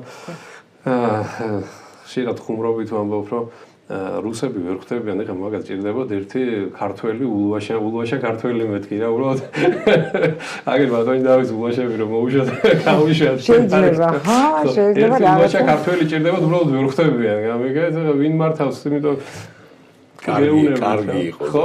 ხო და ეს იმის შვილიშვილები მართავენ, ეხლა ვისაც სტალინი ებრძოდა, რეალურად იმის შვილიშვილები, იმიტომ ვართ ესეთ სიტუაციაში. და დიახ, ვარდ დავით, აი თქვენ კითხავთ ასეთ რამეს.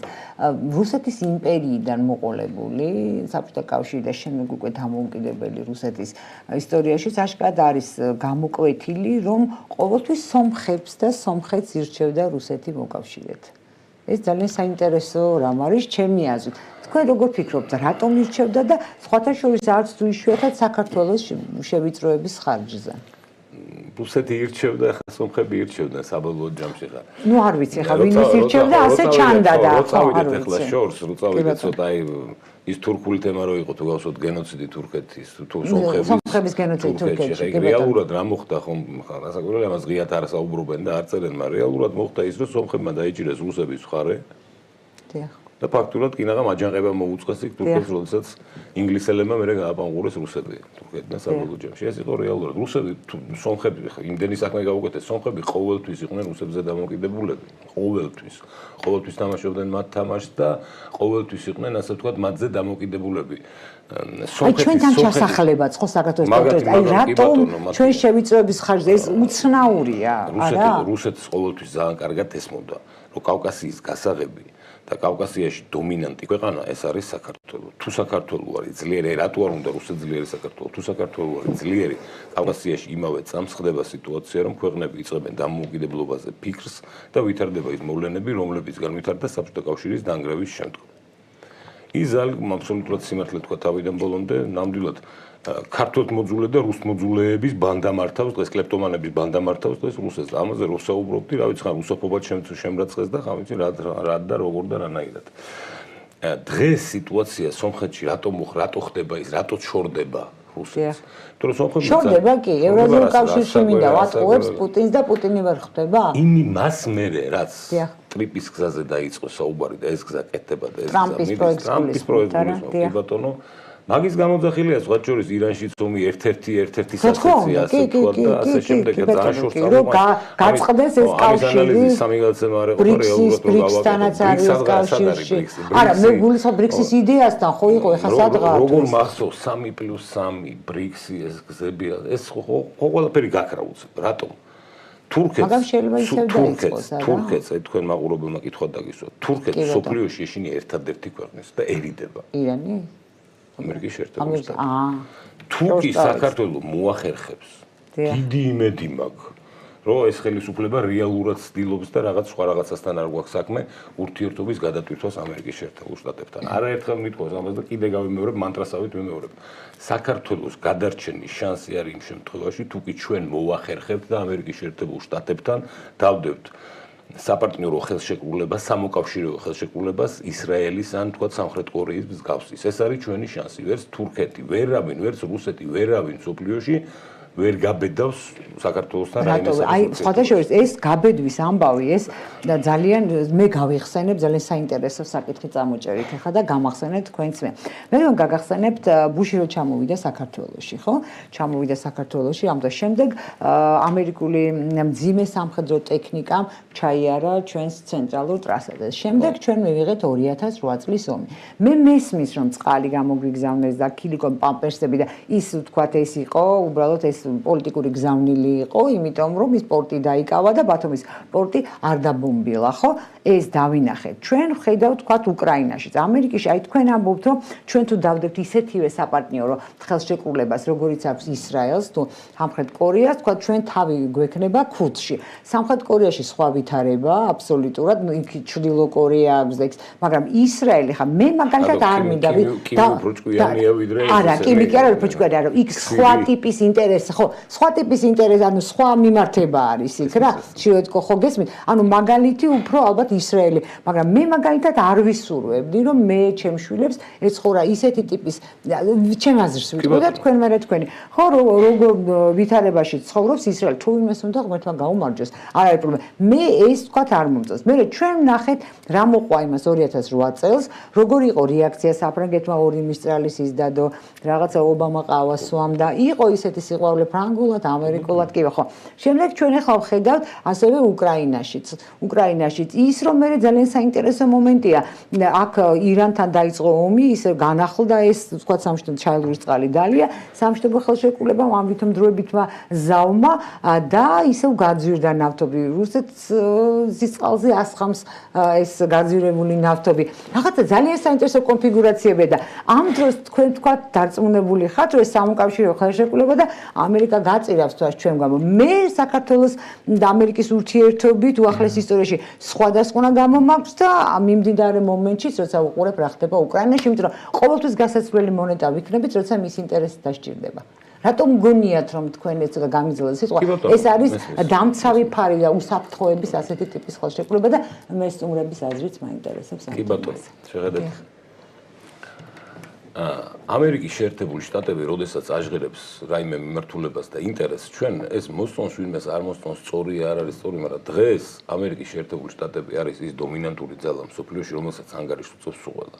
მათ შორის ჩინეთიც, თურქეთიც, ირანიც და ასე შემდეგ. ეს ამერიკის შეერთებული შტატებს უწევს ანგარიშს. ამერიკის შეერთებული შტატებს კი ბატონო. ისრაელი რომ არა ამერიკის შეერთებული შტატები. კი ბატონო. ისრაელის საერთო არსებობა. რა თქმა უნდა. აი მისი გადარჩენა იყო გამორიცხული, მაგრამ ჩვენ გავიცანოთ რომ ამერიკის შეერთებული შტატების ძალისხმევით გაჩნდა ის აბრაამის ხელშეკრულებები, რომელსაც აზერბაიჯანს მოაწერა. კი ბატონო, არაბულმა სახელმწიფოებად კი ბატონო. და რომელიც საბოლოო ჯამში ეს არის ამერიკელების და ებრაელების ერთიანი პროექტი, რომელიც გულისხმობს ინდოეთიდან ალტერნატიული გზის გაკეთებას და აღჭერეს ისრაელი და შემდგომში დასავლეთი ევროპა. ხო, სირიაც აბა რატო დაანაწილეს? ჩვენ უნდა ვიცოდეთ ერთი რამ. თუ კი ამერიკის შეერთებული შტატების ინტერესების სფეროში არ ჩავჯექით ნორმალურად, ჩვენ გვერდს აგვივლის ყველანაირი პროექტი, მაგრამ თუ კი ჩავჯექით, მსოფლიოს მართავს დღეს ინტერესები, მათ შორის პირველ რიგში ერთ-ერთი მთავარი არის ეკონომიური ინტერესი. თუ ჩვენ ჩავჯექით ამ მოცემულობაში, არავინ აღარ მოინდომებს იმას, ყველა არის გადასული იმაზე, რომ როგორმე ეკონომიური ბენეფიტი მიიღოს. მიმღები იმ ტვირთების, რომელზეც არის საუბარი მუდმივად და რაც რეალურია, არის მხოლოდ და მხოლოდ ერთი, ეს არის ევროკავშირი, დასავლეთი, პრემიუმ ბაზარი, რომელიც არის გადამხდელი. ძალიან მიამიტი უნდა იყოს ადამიანი, რომ ფიქრობდე, რომ თუ კი შენ დაპირისპირებული იქნები მასთან, შენ მოგცემენ საშუალებას, რომ ჩაერთვები ამ სიტუაციაში. ჩვენ ევროკავშირთან, ევროკავშირის ელიტასთან და ევროკავშირთან სიტუაციის დალაგება. აბა რა მითხოთ, რომ ტრამპის დერეფნით გაიტანენ ამას? რატომაც არა პრობლემაა. არ გაეტევა ამდენი. ყველაფერს გატევენ და ჭირდება. აი შეხედეთ ვისი თქმა მინდა მე. უნდა ვიცოდე, ჩემი აზრით, მე არ ვამბობ. მე არ ვამბობ, რომ ეს აქსიომაა, მაგრამ აი შევხედოთ ძალიან მარტივად რა. ესე იგი ჩვენ გვინდა სიტუაცია, რომ რასაკვირველია, მესმის სუვერენიტეტი, რესურსები ხრა აგვაქვს, რა არ აგვაქვს, სხვა არის, მაგრამ თუ კი ამერიკელები თუ კი ჩვენ შევძლებთ მათთან ხელშეკრულების მოწერას და ამერიკელები იტყვიან, რომ ეს ქვეყანა ჩემი ინტერესის სფეროა და იგივე ევროკავშირთანაც ჩვენ ამერიკული ელიტის გავლით უნდა დავალაგოთ ურთიერთობა ევროკავშირთან. ჩვენ სამწუხაროდ იმდენად გაგვიფუჭდა არა მარტო ჩვენი მიზეზით. აქ არ არის მე ცალსახად ვერ ვიტყვი რომ ეს მარტო ჩვენი მიზეზით მოხდა ევროკავშირთან ურთიერთობის გაფუჭება. აქ ბევრი თემაა და ძალიან ბევრი განშტოებებია, რომელზეც საუბარი ხა შორს წამიყვანს. ხო და არა ჩვენ თემათან კი. ევროკავშირი ცალკე ვისაუბრებთ. ამ სიტუაციის დალაგება ამერიკის ელიტის გავლით ეს თუ დალაგდა ჩვენ პრობლემა აღარ გვაქვს და ამ სიტუაციაში თუ გვინდა რომ წინ წავიდეთ, ეკონომიურად მოუღონიერდეთ, ტერიტორიული მთლიანობა აღვადგინოთ პირველ რიგში. ამერწმუნეთ რომ თუ კი ამერიკის შეერთებული შტატები მოინდომებს და მართალი თქვა შოთამ, როდესაც რუსეთის ელიტას დაუდგება საკითხი იმასთან დაკავშირებით, რომ მოსკოვი დავკარგო თუ აფხაზეთი, ის ყოველთვის გადაწყვეტოს, რომ ჯობია რომ აფხაზეთი დავკარგო რა. არა, ეს თავისთავად თუ დადგა ასეთი რა, ბატონო. დგება უკვე ეს ჩანს უკვე. რაც შეეხება იმასაც, ისიც მართალია, სალმა აბსოლუტურად სწორი სიტუაციის შეფასება გააკეთა, რომ ეს ორი ხა მოძმეერი, კი რასაკვირველია, რაღაცა ნაწილი რუსეთის და ისინი ნაცნობები არიან, მაგრამ რუსეთი ძალიან დიდია და არაერთგვაროვანია რა. ეს ფაქტიურად ხა ხო ყველამ ვიცით ძალ მათ შორის რომ ეს არის ჯუჩი როგორ გადაიქცა მოსკოვად და რუსეთად 1721 წლამდე არანაირი რუსეთი არ არსებობდა რასია ხო მოსკოვი პეტრე პირველის ბრძანებით 1721 წელს დაიწერა, ენაც კი არ არსებობდა ერთიანი. ესეც ეკატერინეს პერიოდში შემოიღეს ეს ენა, ულამაზესი ენა და ძალიან ლამაზი და ძალიან მაგარი ენა. ანუ ფაქტიურად კარამზინზე ლაპარაკობენ კარამზინის ისტორიაში, რომელიც იყო ვთქვათ კარამურზა თურქი იყო. ხო, ივანე მრისხანე მათი ერთ-ერთი მთავარი. ხო, მაგრამ ეს იმპერია და ეს იმპერიული სახელმწიფოებს აქვთ ეს თავისებურება, ხა თქვენზე კარგად იცით, რომ და მონარქიան მართველი რა ეროვნებისაც უნდა იყოს, ამას არანაირი მნიშვნელობა არ აქვს. საქართველოშიც კი არ ქონდა ამას მნიშვნელობა. ხო, დედოფლები იყვნენ არაქართველები, ხო მართალი ვარ, ანუ ნახევრად არაქართველი იყო. ვახტანგ გორგასალი რა. ხო, კი ბატონო. ხო, ნახევრად სპარსი იყო და მაგრამ ისიც თქმა მინდა. კი ბატონო, ანუ ჩვეულებრივი ამბავია, მე ამას ვამბობ. იმპერია არ არის კეთილშობილ ქალბატონთა ინსტიტუტი. იმპერია იქცევა ისე როგორც იქცევა. ჩვენც გვექცევა ისე. უბრალოდ ჩვენთვის არის მტკივნეული ძალიან, იმიტომ რომ კიდევ ერთხელ ვამბობ, ქართველების ღვაწლი რუსეთის იმ რაღაცა დიდების მიღწევაში არის ძალიან დიდი. მიუხედავად იმისა, რომ ჩვენ მოგვექცენ საზიზლად იმ თავიდანვე. ეს სახელმწიფოს გაუქმებამდეც შემილია თქვა რაღაც. ხო, აი ჩემთვის აი იმას დავსვი ეს კითხვა. ძალიან ბევრ სიტუაციაში, ძალიან ბევრ სიტუაციაში. კიდე შეინახა კიდეც მე ხო ამაზე ბეშ მედიაში ბევრი მისამ აქვს ისტორიკოსებთან. და ვთქვათ ეკატერინე მეს ხო შეინახა გაცილებით ადრეს თხოვა ერეკლემ ვთქვათ ეს პროტექტორატი რუსეთის იმპერიას, მაგრამ ეკატერინე მაშინ შეინახა სამოკავშირო ხელშეკრულებას შესთავაზა. კი ბატონო, იყოს, ნუ ვიდავრებთ ამაზე, რაც შესთავაზა, მოკლედ რაც ეწერა, ეს შეინახა ეს დოკუმენტი და შემდეგ, როდესაც დრო რაღაცა რამდენი 2000 წელი, როცა დრო მაშინ ამოიღო. გასაგებია, იმიტომ რომ ეს მისი ინტერესი იყო. და მე ამდენად მესმის, მე ეს არ მომწონს, მაგრამ მესმის და ამ კითხვასაც ამერიკასთან დაკავშირებით, ამერიკის შეერთებულ დაკავშირებით, რომ ვსვამ, იმიტომ რომ ისიც იმპერიული სახელმწიფო და მასაც თავის ინტერესები აქვს და იმიტომ როცა დასჭირდება ძალიან კარგად ასე ვთქვათ ჩვენ მოქმედების ალგორითმია სხვადასხვა. კი ბატონო, ხო ალბათ ხო არ ვიცი ეხლა ცოტა ეხლა ეჭვი შემეყარა მე ამბობდეს, მაგრამ ეხლა ჩემი ეჭვი არაფერს არ ნიშნავს. მოდი ეხლა შოთას ვკითხავ თუ შეიძლება თქვენ არ ახართ ისე ოპტიმისტურად განწყობილი, როგორც ჩვენი დანარჩენი ორი სტუმარი, ხო? და აი ამ თქვენი ნაკლები ოპტიმიზმის საფუძველი რა არის? უფრო დაწვრილებულად ვისაუბროთ ამაზე და გაიყარა თქვენი აზრით საბოლოოდ რუსეთისა და სომხეთის გზები? და ასე იოლია გიუმრის ბაზიდან მისი გაყვანა. ხო, ანუ ოპტიმიზმი, ანუ პესიმიზმი გამოხატე საქართველოს-რუსეთის ურთიერთობების ტერიტორიული მთლიანობის წრეში. კი, ეს ვიგო აბა სხვა ახლა ჩვენ მეტი რა გვაქვს ისა რა ქვია და. ნუ მე მგონი ახსენე კიდევაც რატომაც ანუ არ მაქვს ასე ვთქვათ ოპტიმიზმი ამ მიმართულებით. ოპტიმიზმის ნიშნები უნდა გაჩენილიყო აქამდე თუ უნდა გაჩენილიყო.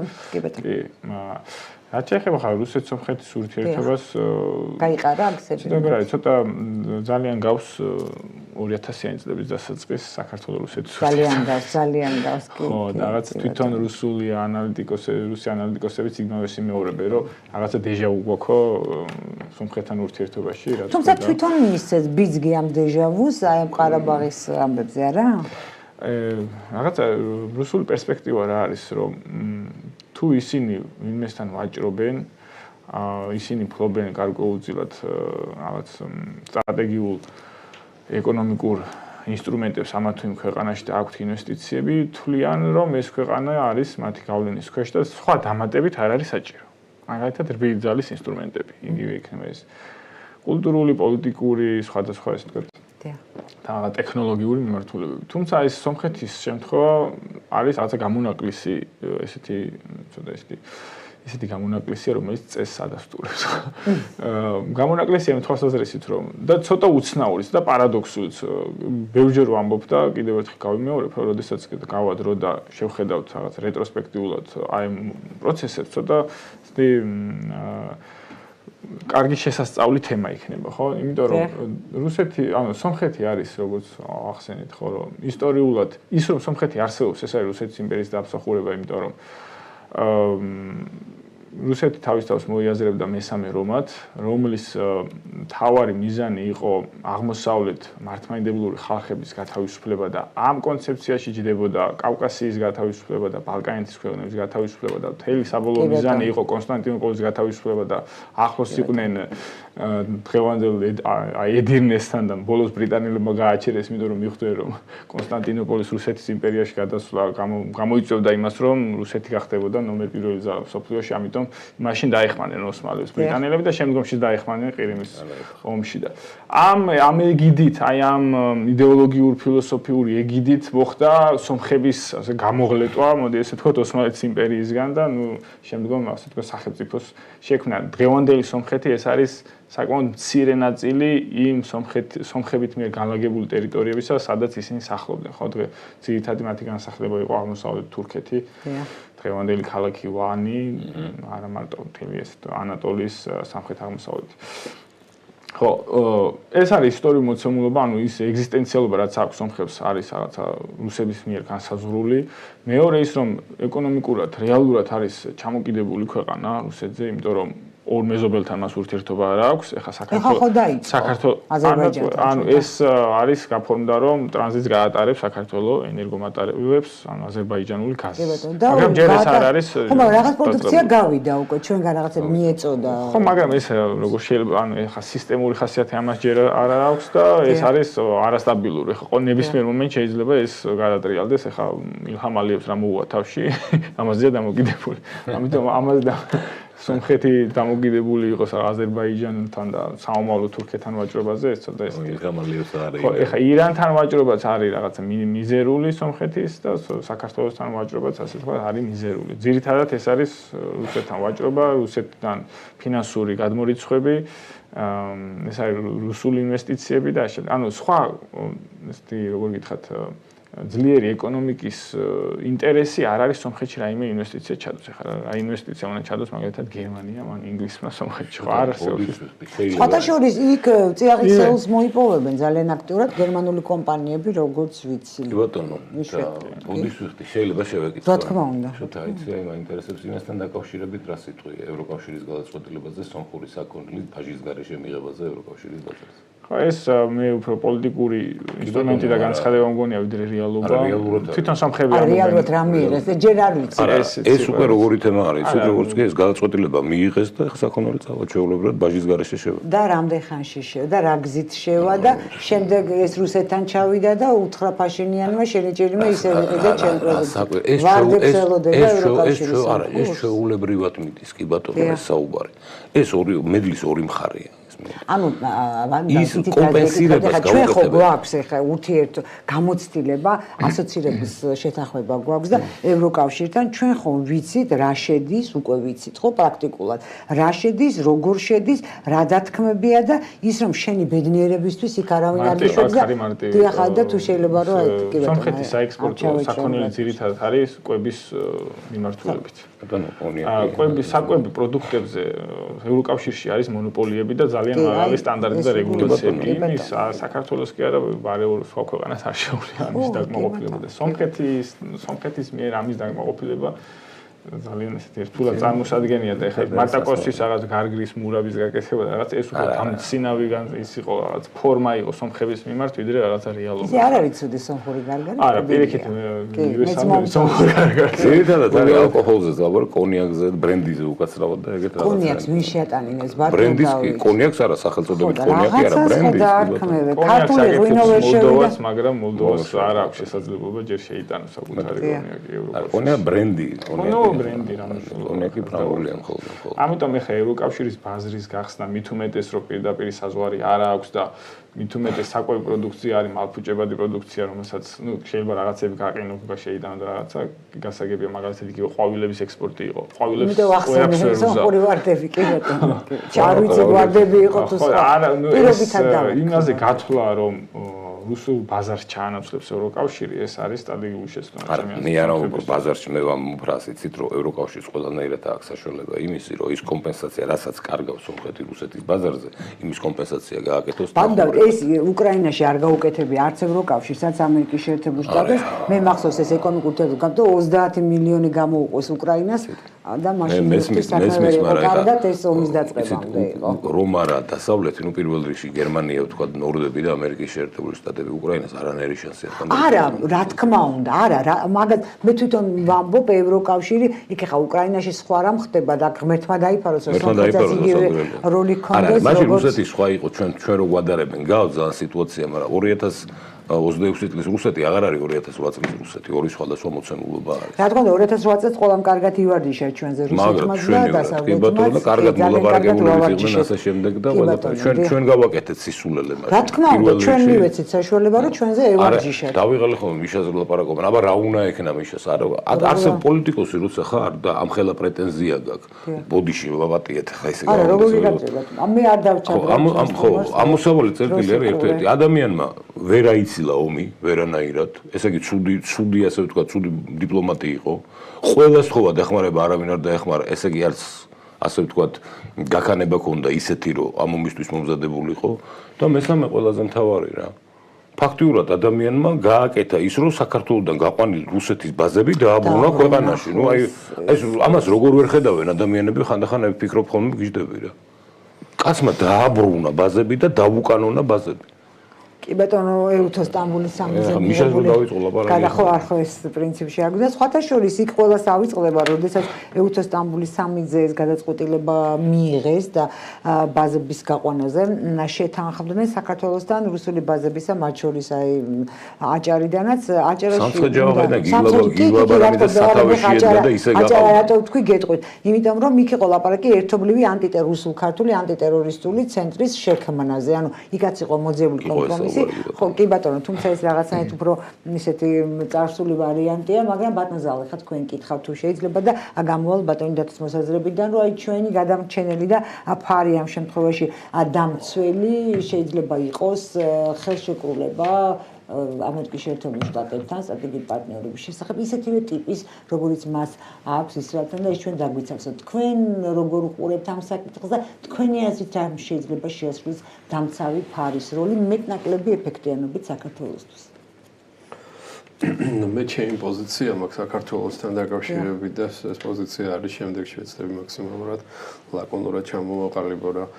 ჩვენ გვაქვს 40 წუთი შეგიძლიათ წრუა. საქართველოს მთავარი ასე ვთქვათ გამოწვევა რჩება და არსებობს და არის ის რომ საქართველოს უნდა შეიქმნას ასე ვთქვათ safety pillows, ანუ საფრთხეების ის ბალიშები, რომლითაც ის მოახერხებს სულ სხვა რანგში პოზიცირებას მომავალში. ანუ დღეს ჩვენ პოზიცირებთ შემდეგი მოცემულობით, რომ საქართველოს მეტნაკლებად მოახერხა ვისი ტურისტი გავლენით მაგას დღეს მოცემულობით ამნიშნულობა აქვს. მოდით ჩაუთვალოთ ეს ესე ვთქვათ ჩვენს ხელისუფლებას როგორც აქტივად რომ მათ მოახერხეს ქვეყნის ესე ვთქვათ დიდი კატასტროფისგან განრიდება. ხო. ეხლა რაც შეეხება ხვალინდელ დღეს საქართველოს აუცილებლად ჭირდება აი ამ ტიპის უსაფრთხოების სეგმენტების შექმნა თავის ქვეყანაში.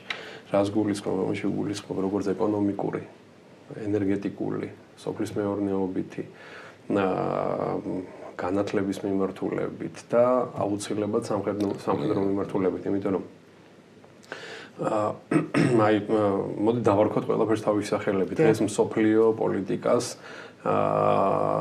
წარმართავენ შლეგები პირდაპირ მნიშვნელობით და პირდაპირ ესე ვთქვათ რომ გადახედოთ ხა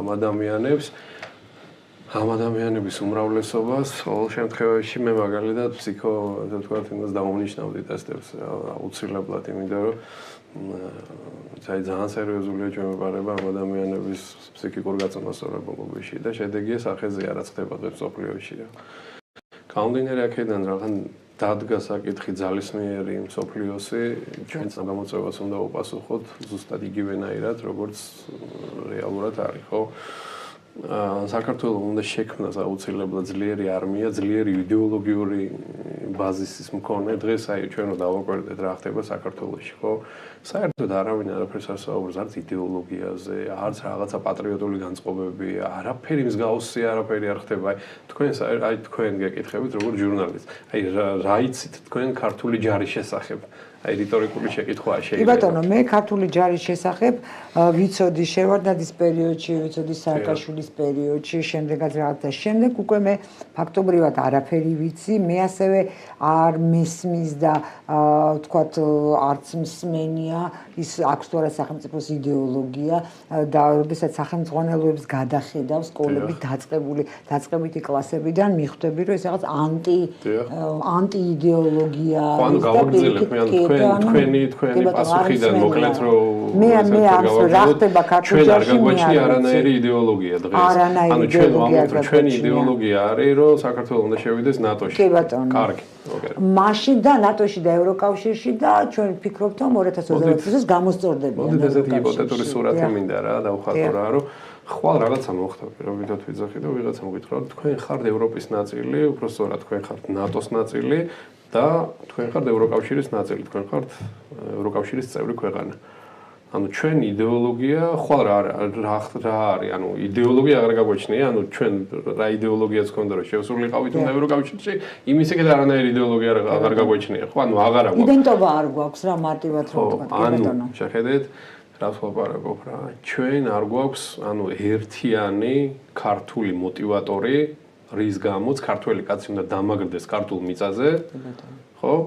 თან ხდებით მე მგონი ამაზე, ამიტომაც გარბი საქართველოს მოსახლეობის რაღაც ნაწილი ქვეყნის გარეთ, საშოვარზე, ერთის მხრივ გვაქვს ეკონომიკური ზრდის მაჩვენებლები, რომლებიც ტოპ 3-ში ვართ, მეორე ადგილზე ვიყავით წინა წელს და მეორე მხრივ გვაქვს მოსახლეობის გადინება, ანუ დემოგრაფიული კრიზისი გვაქვს, გარდა გადინებისა, მცირე შობადობა გვაქვს. რომელიც კიდე ცალკე პრობლემაა, ხო?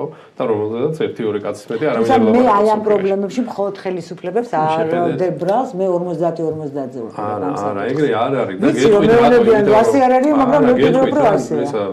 ჩემ პერსონალურ პასუხისმგებლობას აქვს რაღაცეებს და ჩემთვის ესე არის ნებისმიერ 50-50-ზე. ეს ამნიშნავს რომ თქვენ ისე უნდა ფიქრობდეთ როგორც არა, რასაკვირველია და მე გეტყვით რატომაც რა.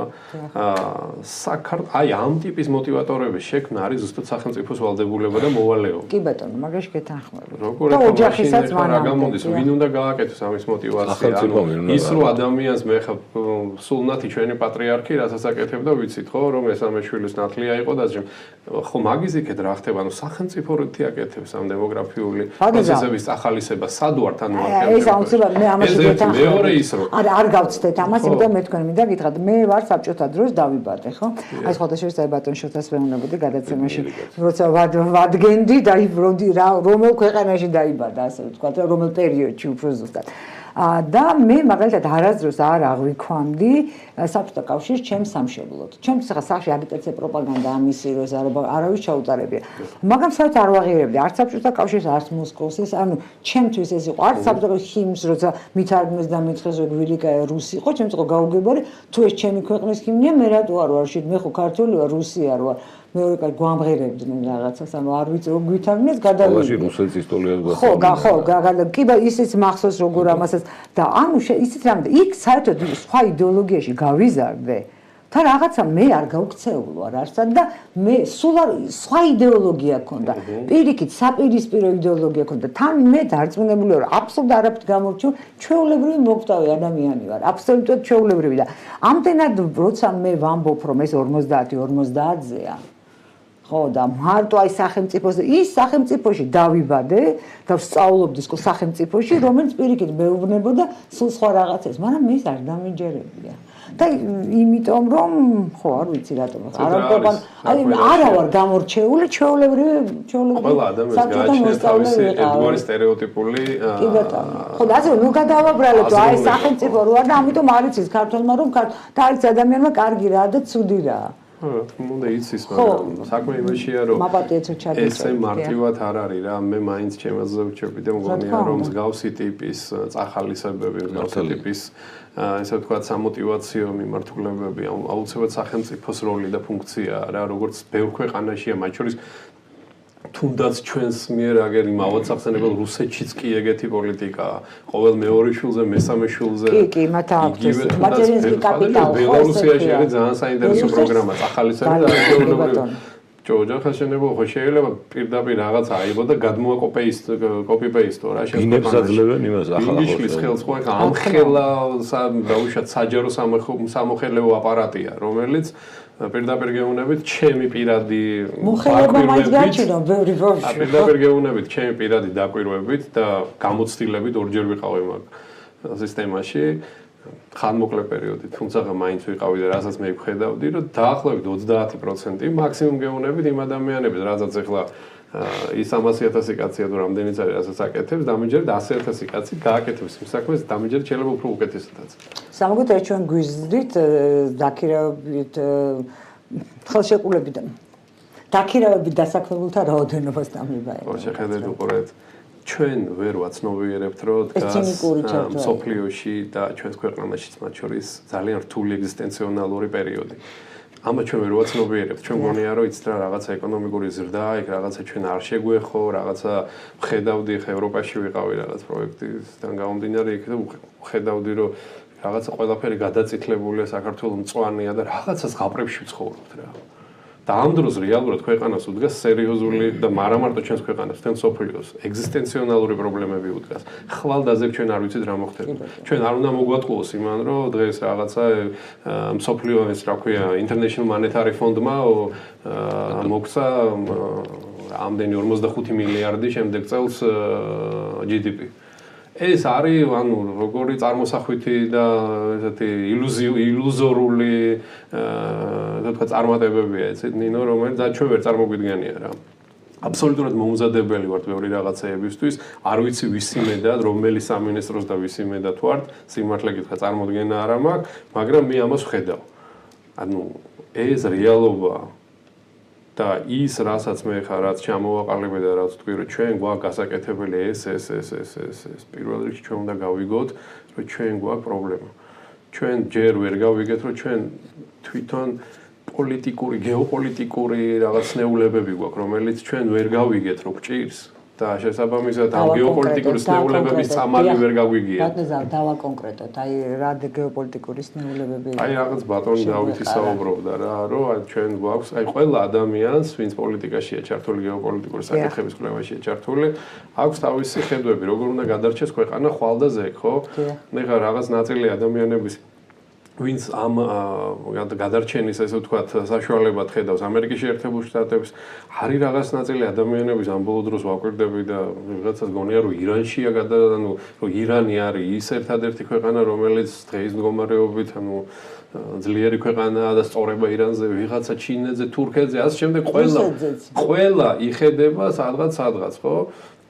და ჩვენ შიგნით არ ვიხედებით ჩვენს ქვეყანაში ის პოტენციალი, რაც გაგვაჩნია, ეს მიძინებული ეკონომიკის დარგები, რომელიც შეგვიძლია რომ ავაღორძინოთ. ეხლა მე დიდი ინდუსტრიალიზაციაზე არ ვსაუბრობ. იმ ნაწილებზე ვსაუბრობ, რაც რეალურად ჩვენს ქვეყანას შეუძლია რომ განავითაროს, გააძლიეროს, აღორძინოს, წამოწიოს და ხვალდაზე, ასე ვთქვათ, რენტაბელური პროექტები გახადოს ქვეყნისთვის რა. ჩამოთვლას აღარ შეუდგები, ძალიან ბევრია, უბრალოდ ცალკე სასაუბრო თემაა რა.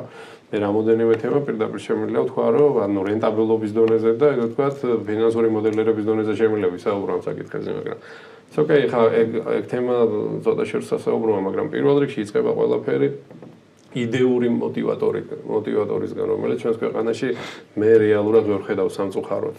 აბსოლუტურად ვერ ხედავ რა ვიღე თუ ვინმე სხვა ხედავს და მე ვერ ხედავ და რაღაცა თვალები დაბნელებული მაქვს მითხარით და მაშინ ეს ხედავ ამ პრობლემებს რომ დაუშვათ შემოსავლიანი ოჯახებიდანაც კი ვიღაცა გარბის ევროპაში რატო არ ვიცი რაღაცა სხვადასხვანაირად ხსნით მე არ დავრჩი ევროპაში და არც ამერიკაში ჩამოვედი ჩემს ქვეყანაში ხო აი ვიღაცისთვის იქეთ ანუ ძალიან როგორ აიცით არ არის ერთნიშნულოვანი ეს ყველაფერი და ჩვენ ვართ როგორიც აი სნეულებას ვერ უწოდეთ სნეულება რომ მე ამ სნეულებას უმკურნალოთ და ვარ რაღაცა თვითკმაყოფილებაში ვარ, რაღაცა გამწვანებული ვარ, გაყრილებული ვარ, კარგად ვარ, კმაყოფილები ვარ. მზად არ ვარ თვალინდელი დღისთვის და კიდე ერთხელ ხაზგასმით ვიძახი, არ ვიცი ვისი მედად, ვინ რომელი ეკონომიკის მინისტრის იმედად ვარ თუ თავდაცვის მინისტრის იმედად ვარ. სერიოზული აი ილუზია. მომიტევედი და არ ვარ მაგათი იმედად სამწუხაროდ, რავი, რა ვქნა, თუ ვინმე მე ყოველთვის ღმერთის იმედად ვარ. ხო, ღმერთის იმედად კი ვარ კაცო რა თქმა უნდა, მაგრამ მაგათი იმედად ნამდვილად არ ვარ. არა, კი ბატონო, კი ბატონო. და ბატოშოთა თქვენ გკითხავთ, აი ვთქვათ ბატონმა ზალმა ჩამოყალიბა თავისი მოსაზრება და თქვა, რომ ჩვენ რაღაცეები უნდა ავამოქმედეთ, ამოძრავდეთ ჩვენი პოტენციალის რეალიზაცია უნდა დავიწყოთ და მზად უნდა ვიყოთ რაღაც გამოწვევებისთვის. თქვენ ბრძანეთ, რომ აი ჩვენი აი ამ შეზღუდული სუვერენიტეტის გამო და ეს არის ჩვენი მინუსი, ჩვენ კი არა ჩვენზე დიდ და ძლიერ ქვეყნებსაც შეზღუდული სუვერენიტეტი აქვს, ჩვენ იმის გარანტიაც კი არ შეგვიძლია მივცეთ ნებისმიერ სახელმწიფოს, მათ შორის რუსეთს, რომ მას ჩვენი ტერიტორიიდან საფრთხე არ შეექმნება. აი თქვენი აზრით, ვისთვის არის ხელსაყრელი ამ გეოპოლიტიკურ მოცემულობაში ძლიერი საქართველო, ეკონომიკურადაც და იდეოლოგიურადაც და თუ არსებობს ასეთი სახელმწიფო და ყველას აზრი მაინტერესებს ამ თემაზე. ერთი ასე ვთქვათ, პანაცეა არსებობს საერთაშორისო ურთიერთობებში. არც ერთ ქვეყანას არ სურს სხვა ქვეყანა იყოს მასზე ძლიერი, ამ ზოგადად ძლიერი. ამიტომ ამისი რაღაც ესე თქმა, რომ ვის შეიძლება და სურდეს საქართველოს იყოს ძლიერი. არა, ვიღაცის შეიძლება იყოს ხელსაყრელი. ხო აი ძლიერი ისრაელი, ხო არა ამერიკის შეერთებული შტატების ხელსაყრელი. ამიტომაც არსებობს ეს ქვეყანა. ჩვენ უნდა ვთქვათ ძლიერში რას გულისხმობთ? ძლიერში იმას გულისხმობს, რომ საშუალო ფენა ყავს. ძლიერს ვართმევთ ქვეყანას, ეს ნიშნავს, რომ ის არის დამოუკიდებელი და სუვერენული. დამოუკიდებელი და სუვერენული საერთაშორისო სუბიექტი არც ერთ სხვა ქვეყნის ინტერესში არ არის. ეს რაც უნდა სამწუხარო იყოს, თუნდაც ჩვენი მეზობელი ნებისმიერი ქვეყნის ახლა. შესაძლებლობა რომ ქონდეს ნებისმიერ ქვეყანას თავის ინტერესებს გაატარებდა. აქ უბრალოდ არა აქვს და იმიტომ ხდება ასე. და ორი მეზობელი თუ სამი მეზობელია დიდი ვინც არის, ისინი ერთმანეთს აბალანსებენ, თორემ რომელიმე ორი რო გამოეთიშოს, ის ერთი აიღებს საკუთარ ეს არის ისტორიის ლოგიკა და კაცობრიობის განვითარების ლოგიკა, ამას ჩვენ ევროპას ვერ ვუზავთ, როდესაც არსებობს ზალა, ის ზალა უნდა გამოიყენონ. ახლა რაღაცა საკუჭნაოში არ ინახება ზალა. ვინც ამას აკეთებს, ის თუდად ამთავრებს, ვინც არ იყენებს ზალა უფლებას, ნუ ეს არის ლოგიკა. ხა მე არც ეკონომისტი ვარ, არც რაღაცა განვითარების ეკონომიკის სპეციალისტი, რომ მე აქ რაღაც ან გეგმა დავდო ან რაღაც რეცეპტი შევიმუშაო ქვეყნის განვითარების, მაგრამ მე რაღაცა ზოგადი წარმოდგენები შეიძლება მქონდეს. 35 წელიწადია ჩვენ ვცხოვრობთ იმ რაღაცა შაბლონურ აზრში, რომ თავისუფალი ბაზარი და თავისუფალი საერთაშორისო ვაჭრობა ჩვენ გაგვამდიდრებს და მთავარი აქ რამე ინვესტიცია შემოვიდეს და ეს არის განვითარების გამოსავალი და ძირითადად რაც შემოდის ინვესტიცია, იმ ტიპის ინვესტიცია შემოდის, რომელსაც უფრო მეტი გააქვს აქედან ვიდრე შემოაქვს საბოლოოდ.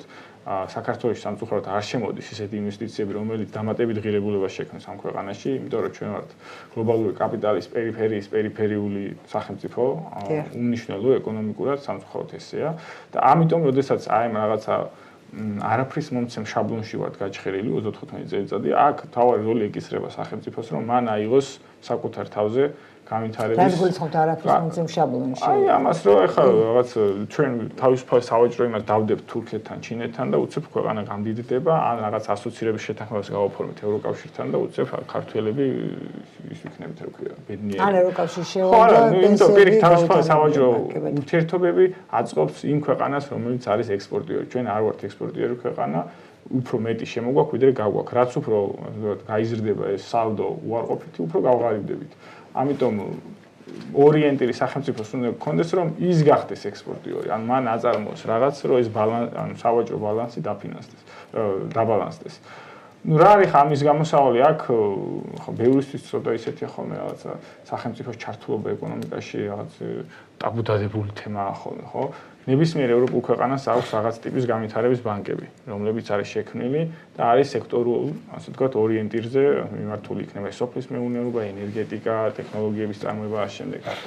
ჩვენ ასეთი არაფერი არ გვაქვს საერთოდ. ჩვენ და საპენსიო ფონდი აფინანსებს. თუნდაც იგივე საპენსიო ფონდი არის ინსტრუმენტი, რითაც შეიძლება სახელმწიფომ მოახდინოს რაღაც ფინანსების აკუმულაცია და რაღაც სექტორში ჩადოს ფული, რომ ამ ქვეყანაში შეიქმნას დამატებითი ღირებულება.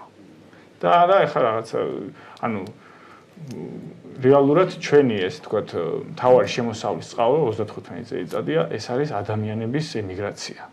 რომ ადამიანებს უშევთ ამ ქვეყნიდან და ისინი გადმორიცხავენ ფულს და ამით ვიქნებით ბედნიერი და ნუ ეს თუ არის ეხლა ჩვენი ქვეყნის იდეა ფიქსი და არსებობის რაღაცა მთავარი გეგმა, მაშინ ანუ დიდი ხანი არ გვიწერია ხო და ჯობია რომ ხო ანუ რაც ვთქვი რომ რაღაცა რაც მალე დაიწყებს სახელმწიფო იმაზე ფიქრს რომ თავად იყოს ეკონომიკური რაღაცა მამოძრავებელი სუბიექტი მით უკეთესი ჩვენთვის ორი წინააღმდეგ შემთხვევაში იმაზე საუბარი რომ რაღაცა არ ვიცი თუნდაც შუა დერეფანი აქ რაღაცა განვითარებას მოიტანს და მომისმინეთ ტრანზიტი ახლაც არსებობს საქართველოს მაგრამ ამ ეს ტრანზიტი არ არის არ უნდა იყოს მიზანი ეს უნდა იყოს ინსტრუმენტი ჩვენ ეს გამოვიყენოთ რომ ეს ტრანზიტი რო გადის მოდი მეც გავაყოლებ რაღაცას ამ გზას ხო პროდუქტს ან რაღაცა შემოვიდა ხო და უბრალოდ თუ ვიღაცამ გაიარა და რაღაც გადასახადი გადაგიხადა ეს ამით ახლა არ დიდდება ქვეყანა ანუ ისტორიას არ ახსოვს მსგავსი მეთოდებით ქვეყანას გამდიდრებული იყოს და რატომ მანდ-მაინც ჩვენ გამდიდრდებით ხო ხო ამის თქმა მინდოდა ანუ ძლიერი სახელმწიფო აი თქვენ რასაც გულისხმობთ ის ძლიერი კი ბატონო ახლა დავიწყოთ მე ძალიან მარტივად ვიტყვი რა რასაკვირველი არც ერთი სახელმწიფო კი ბატონო არც ერთი სახელმწიფო იდეოლოგიის გარეშე არ არსებობს ზალიკო აბსოლუტურად მართალი ამაში სახელმწიფოს ჩართულობა არის აუცილებელი კი არა აი რა ვთქვა მისი პრიორიტეტი უნდა იყოს მამულიშვილების აღზრდა წინააღმდეგ შემთხვევაში ჩვენ ხო რასაკვირველი მაქედან იწყება წინააღმდეგ შემთხვევაში ჩვენ მომავალი არა გვაქვს გინდა მშვიდობა ემზადე ომისთვის ეს აქსიომა რომელიც მუშაობს და იმუშავებს ყოველთვის სანამ ვარსებობთ სხვა შორის რამოდენიმე წლის წინ ნახეთ ძალიან საინტერესო დოკუმენტური ფილმი ესპანეთის სოფლის მეურნეობაზე აი რა სახელმწიფო ჩართულობას რასაც გულისხმობდა შოთიკორას წამობდა ეხლა როგორ არის მოწყობილი საოცრებაა რა წლის დასაწყისში ესე იგი აძლევენ 0%-იან კრედიტს ესპანელ ფერმერებს და უდებენ ასეთი სახის ხელშეკრულებას თუ კი შენ მოიყვან ამ როცა მოიყვან ამას და გაყიდი მერე გადამიხადა ეს 0%-იანი კრედიტი ოღონდ თუ კი შენ ვერ შეძლებ რა ფასში ძინა იმ ფასში გაყიდე მაგრამ თუ კი შენ ვერ შეძლებ ამ პროდუქციის რეალიზებას მე შენ გაძლევ რაღაცა მიზერული მოგების საშუალება სახელმწიფო იყიდის შენგან და გაყიდის მის დაქვემდებარებაში მყოფ მაღაზიებში ნორმალურ ფასებში გავიჟდი ანუ სახელმწიფო გადავირია ეხლა ამის ნათელი მაგალითი დღეს ჩვენთან რო რაღაცა მსგავსი ფიქრი დაიწყეს ძალიან კაი არის ანაკლიის პორტი რომელსაც თუ შეძმა პორტი კიდე სხვა თემაა ცოტა იმიტომ რომ პორტის დაქოქვის მექანიზმი ჩვენ რაც არ უნდა ვისაუბროთ იმაზე რომ ჩვენ გვინდა რომ ვიყოთ გავაკეთოთ ეს ყველაფერი გვინდა და აუცილებელია მაგრამ რა რესურსით ვაპირებთ ამის გაკეთებას პირველ რიგში არის რესურსი მე იმიტომ ამბობ რომ ჩვენ უნდა ვიყოთ რაღაცა დიდის განუყოფელი ნაწილი რა ევროკავშირში იგივე პოლონელს შენ ვერ ევროკავშირის მოქალაქე არ იტყვის ისეთოს მე პოლონელი ვარ პირველ რიგში ასევე არის გერმანელიც გერმანელიც ნაკლებად ასევე არის იტალიელიც გერმანელიც ეშინიათ უბრალოდ რომ გერმანელებმა მაგრამ თუ იყო გულახდილები ჩვენ არ ვამბობენ შინ ევროპაშიო მას ხომ იმით და თქვას რომ ევროკავშირელი ვარ და არ ამიტომ რომ ქართველი ვარ ჩვენ ევროკავშირი არის ინსტრუმენტი ჩვენთვის წინსulis და ნორმალური ცხოვრების ეს არის ტექნოლოგიები ეს არის მედიცინა ეს არის განვითარება და ასე შემდეგ ჩვენ რასაკვირველია უნდა განვავითაროთ უნდა მივიდეთ იქამდე რომ როგორმე წინ წავიდეთ იმ მიმართულებით რომ შევძლოთ ამ ევროკავშირისგან იგივე ამერიკის შეერთებული შტატებისგან მივიღოთ ის საუკეთესო რაც მათ აქვს და გამოვიდეთ დაცულები გავხდეთ და გამოვიდეთ იმ ძარცვის იმ დათქმები ქონდეთ იმ ძარცვის რეჟიმიდან გამოვიდეთ რაც ჩვენ ქვეყანას უკეთებდა არა ის ხო კი ბატონო ძარცვავენ ყველა მიმართულები და პირველ რიგში ამ სპეციალისტები არიან მე კიმიტო კი არ მართლა რუსოფობი კი არა ვარ ხალხო მაგრამ რეალურად გადახედეთ რა ყველაფერი რუსების ხელში აბსოლუტურად თუ ის თანხები რაც აქედან გადის ყველაფერი გადის საბოლოო ჯამში მიმღები არის რუსი ეს ძარცვა და ის მოგცემს საშუალებას რომ მე ქვეყანა განმოვითაროთ იგივე იდეოლოგიაც დათქმები აქვს რასაკვირველი ხა სადმე რომ მიდიხარ ბოდიში და რომ მიდიხარ ქორწილში თქვა მეზობელ სოფელში სადაც ახლა იქაური ხუდი დაიხურე შეძლებს და გვარატურა ჩვენ წინაპრები ძენი ხალხი ხუდი უნდა იყოს მისი ხო მაგრამ ხუდი არა უნდა იყოს მისი არა მეც ასე ამბობ რომ ის ასაც თქვენ ამბობთ ამის გაკეთება შეიძლება ყოველგვარი ხუდის დახურვის გარდა ხუდის დახურვამდე კი ბატონო რასაკვირველია თავისუფლად შეიძლება რა დათქმებიც არ უნდა იყოს მას თუ ჭირდები იმიტომ ამბობ მე რომ ჩვენ ერთადერთი ქვეყანა რომელსაც შეუძლია ამაში დაგვეხმაროს სურვილი შემთხვევაში ეს არის ამერიკა ვისაც უწევენ ანგარიშს აი რატომ ბანაზალა რატომ შეიძლება ჭირდებოდეთ ამერიკას ისე რომ გაგვიფრთხილდეს როგორც თვალის ჩინს მე ცოტა ვაბუქე მესმის კი ბატონო ბუნებრივია სომხეთის ის მინდოდა ჩართვა გამეკეთებინა რა სომხეთი თურმე ენერგიას გაზს უბრალოდ რუსეთისგან რასაც იღებს სტანდარტულად, რასაც ამბობენ $157 და ყველას ეგონა რომ თურმე რა მაგარ ფასად იღებს სომხები. რამდენად იღებს? $157 ხო ყიდიან რა, ამ გაზს რუსები რა. იმდენი შვალედური ესე ვთქვათ პრასლოინე ხო კომპანიები შუაში რა რომ შუამავალი ორჯერ უფრო ძვირად ყიდულობს რიგითი სომეხი გაზს ვიდრე ქართველი წარმოიდგინე. სხვათა შორის ქართველი საინტერესოა რა. ხო და აქ ეხლა რა დეტალი მინდოდა რა მინდოდა ხო რა ხაზგასმა გამეკეთებინა რა.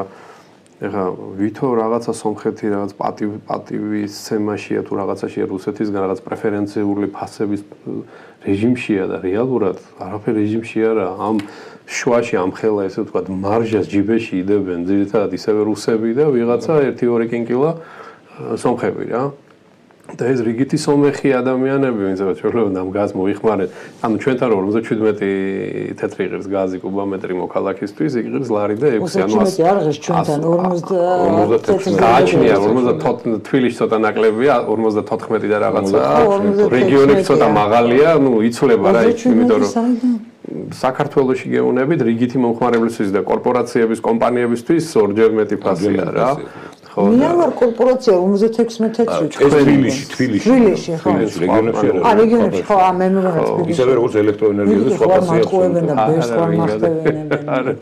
არ ენერგიულ ყველაფერი კარგად და სომხები ლარი და 600 ერთადერთი ქვეყანა მსოფლიოში რომელმაც რეალურად იხეირა რუსეთ-უკრაინის ომით აი არავინ არ ამბობს რა აი აბსოლუტურად ჩვენ ხო ვაფშე მაგრები ვართ საერთოდ ბოდიში და სტრატეგიული პარტნიორი გვყავს რომელიც ჩვენი ქვეყნის ტერიტორიულ მთლიანობას არ აღიარებს ცალკე თემაა მაგრამ ერთადერთი არაღიარებს არასდროს არ მიუწია გაეროში ხმა საქართველოს ტერიტორიულ მთლიანობას საქართველოსთან და ყოველთვის თავს იკავდა რომ გაიგე ჯანდაბას მაგრამ ერთადერთი ქვეყანა გენიალური ქვეყანაა რა რომელიც რეალურად ხეირობს რუსეთ-უკრაინის ომით ეს არის ჩინეთი ამერიკის შეერთებული შტატები არა? ჩინეთთან შედარებით?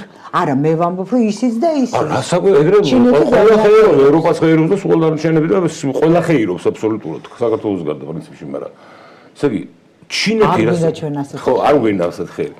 რასაც ჩინეთი აკეთებს, გეუბნე გაგიჟებული ვარ, ეხა ბენზინზე რა გაუკეთეს, მე არ ვიცი ეს. ხო გადადიან რუსები ჩინეთში რომ ბენზინი იყიდონ. მიუთით ეს ბენზინი დაუბრუნდეთ. ჩინელები და რუსები გაარკვევენ იმდენი არიან განსაკუთრებით ჩინელები რომ პრობლემები არ აქვს ჩვენ ისინი აღდგება თუ არა ტერიტორიული მთლიანობა. კი ბატონო, ეს აუცილებლად აღდგება და ძალიან მალე. ძალიან მალე. თქვენ როგორ ფიქრობთ? ჩემი აზრი დავაფიქსირე. გეთაყვები თავიდან ბოლოს ზალმარ შემთხვევაში. ვისო დავაფიქსირე. არა, თუ მიჭირს. რა.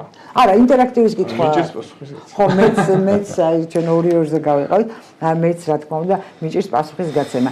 ანუ ფაქტობრივად ეხლა ჩვენ მე როგორც მივხვდი ბატონებო, გვაქვს ის პრობლემა ჩვენი საუბრიდან გამომდინარე, რომ ჩვენ თვითონ უნდა განსაზღვროთ რა გვინდა და როგორ განვითარდეთ და რა მიმართულებით წავიდეთ. არანაირ ლაპარაკს არავისთან ან თუ აგვიყვანს თავის იმის ქვეშ, პროტექტორატის ქვეშ, ამერიკის შეერთებული შტატები ჩვენ გადავრჩებით, ამის გამო თქვენ ვაბუქებ და თქვენ უფრო გროტესკულად ვაბუ და მე აი ელოდებით რომ შეიძლება ამ წელს ბოლომდეც აი ეს ტერიტორიული მთლიანობა აღიარონ ჩვენი, ესე გამთლიანდეთ და ეს რომ იქნება ქარის მოტანილი, ჩვენ რა წვლილი გვექნება ამაში? აი რატომ უნდა აღდგეს ჩვენ და აი ეს მეც რაღაცნაირად არგუმენტებულად რო იგამაჯეროთ აი რატომ უნდა აღდგეს აი იმიტომ რომ ვისთვის არის ეს მაშინ ხელსაყრელი რო აღდგეს და რო აღდგება ჩვენ რამე პოლიტიკა გვაქვს აფხაზების ეთნოსების მიმართ თუ ვაპირებთ რომ ისინი გავყაროთ და გავატანოთ რუსებს და როგორ წარმოგიდგენიათ თქვენ რადგან ასე ოპტიმისტურად ხართ განწყობილი მეც გამიზიარებ თქვენი ოპტიმიზმი კიდევ ერთხელ ვეცდები რომ ცოტა სხვა ჭელში გაჩვენოთ რა ანუ თუ საქართველოს სახელმწიფო მოახერხებს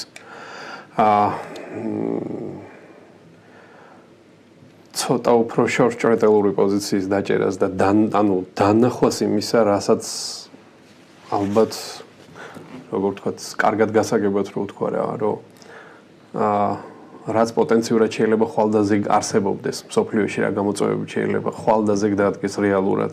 პრინციპში უკვე ჩანს ეს ყველაფერი, მაგრამ ხვალდაზე უფრო უკეთესად გამოჩნდება ეს ყველაფერი. ამას თუ ჩვენ დავინახავთ ამ ესე ვთქვათ ეგზისტენციონალურ მომენტებს, რაც ძალიან მნიშვნელოვანია.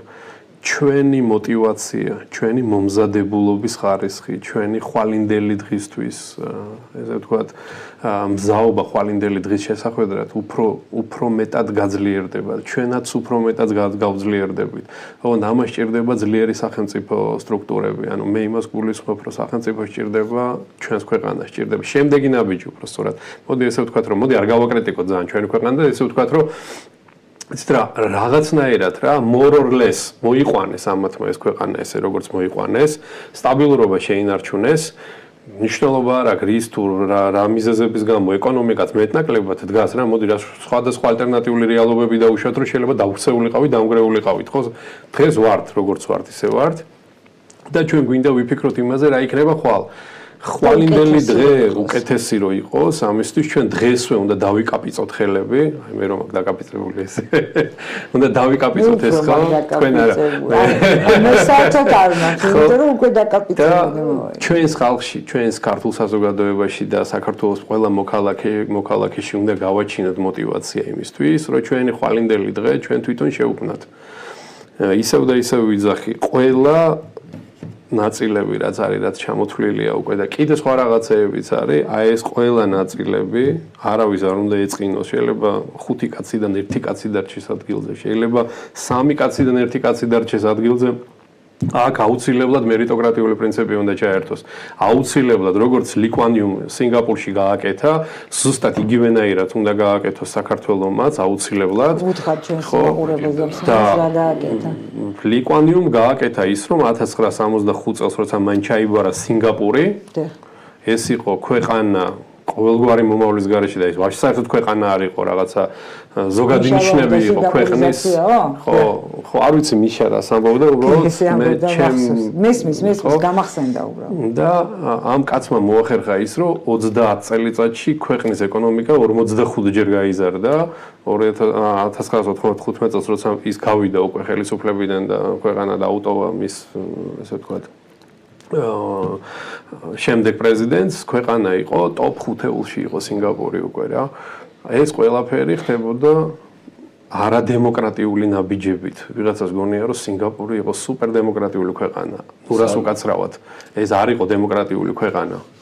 მაგრამ იქ იყო სხვა ელემენტები, ქვეყნის მართლობითი სისტემების სხვა ელემენტები, რომელიც ამ კაცმა მოახერხა და ჩადო იმ ქვეყანაში. ხო? ეხლა ჩვენ რო აი ერთი სიტყვით, ორი სიტყვით მინდა უფრო სწორად რუსეთთან დაკავშირებით, რა მიიყვანა რუსეთი ამ მდგომარეობამდე? გინდა გითხრათ ორი სიტყვით? უფრო ბევრი სიტყვითაც მოგისმენთ, საინტერესო. რუსეთი ამ მდგომარეობამდე მიიყვანა უაზრო ამბიციებმა და კორუფციამ, რომელიც ამ ქვეყანაში ყოველთვის იყო, არის და თუ რამეს გააკეთებენ და გამოსწორდებიან, ღმერთმა ხელი მოუმართოთ, მაგრამ გეუბნებით, რომ რუსეთის სრული დეგრადაცია, არამზაობა საერთაშორისო კონფლიქტების მენეჯმენტისთვის დღევანდელ მდგომარეობამდე რაც არის ხა დღეს რუსეთი ამას გულისწყენით რომ ვარ ვფიქრობ რომ მიხარია რასაც ლაპარაკობ იმიტომ რომ მგონია რომ რუსეთი აი რაც შოთამ თქვა რა რომ ის ბალანსები რა ანუ ბალანს პოინტს რაც არის რა ჩვენი ქვეყნის რუსეთის ერთ-ერთი ბალანსირია ის არის ფიქრობ რომ რუსეთი რაღაც მარტო ისაა რა რუსეთის განადგურება პირობითად ვიძახი და დაშლა და დაანგრევა ავტომატიურ რეჟიმში მე ნახეთ თქვენ და მე გაჩნდება მართლა თავის ტკივილები ეს რო ჩანს და ამას რო ხედავთ რომ შენც ხედავ მეც ხედავ ბოდიში კი ერთ ჩაგიწერი უბრალოდ სიტყვა რომ ამას რო ხედავთ იმიტომაც ვფიქრობთ ამერიკაზე რა იმეზე სვაზე იმიტომ რომ წინავდა თქვენ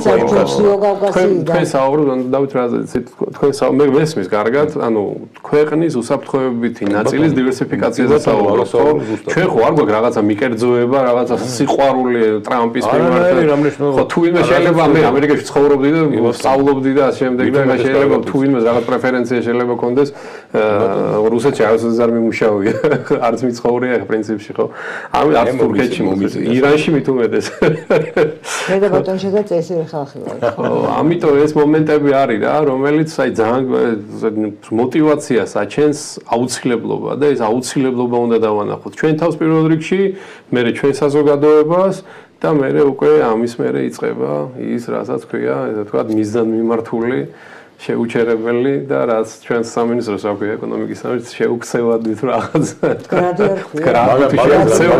მაგას აგაიმეორებს. გრადი. არა, რაჯებია გრადი განვითარება, მაგრამ სად არის ეს გრადი განვითარება?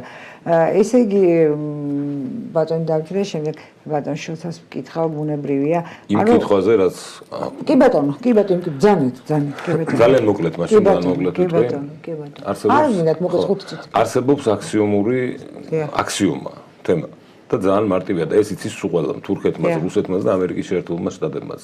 ვინც ფლობს ერთიან საქართველოს იმ საზღვრებში, რომელიც ის არსებობდა, ის ფლობს მთლიანად კავკასიას. კი ბატონო. არა მარტო სამხრეთ კავკასიას, ვლაპარაკობ მთლიან კავკასიას, კი ბატონო, შიგნით კავკასიაზეც მათ შორის.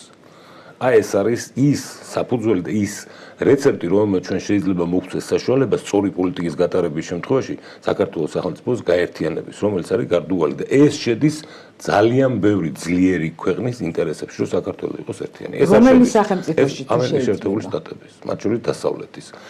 მე მესმის რომ შევდიკო მართლაც ამბობდა პრინციპში მხოლოდ ტრანზიტით შენ ვერ იცხოვრებ მაგრამ ეს ტრანზიტი მოგცემს იმის საშუალებას რომ შენ იყო დაცული თავიდან ბოლომდე მაგრამ რო იყო დაცული უნდა იყო მათ ინტერესებში სინგაპური ვისი ინტერესები იყო ხო იცის და ვისი მეშვეობი დასავლეთის ინტერესები იყო თავიდან ბოლომდე ვინმე სხვა იყო იქ მათ შორის ისრაელისაც ისრაელი ხა ეგ ვაფშე ცალკე იქ უნდა წავიდეთ ხა ახალი ვთქვათ საფინანსო ცენტრის გაკეთება და მთელი რეალია და ამიტომ ჩვენ თვითონ უნდა მივიდეთ იქამდე რომ ჩვენ იმდენად ეხლა აფხაზები ხო რას აკეთებენ რუსულ პასპორტებს იღებენ ხო რას ვიკეთებენ რუსები ისე მოკავშირე არ დარჩათ და ქართველები მაქსიმალურად ლოიალურად არიან განწყობილები მათ მიმართ და მაინც ჩვენ წურავენ ბოლოს. აი ეს მე არ მესმის რუსული სახელმწიფოს ეს თავისებურება, იმიტომ ამ სიტუაციაშიც კი ცდილობს თავის და ეს პოლიტიკა ხო მისთვის არის კონტრპროდუქტიული. ეს არ მესმის ყველაზე მეტად. ეგეთები არიან. მათ კონტექსტიდან კარგად ჩანს უბრალოდ. ასეთი ალგორითმია მოქმედებს. ასე ცხოვრობა.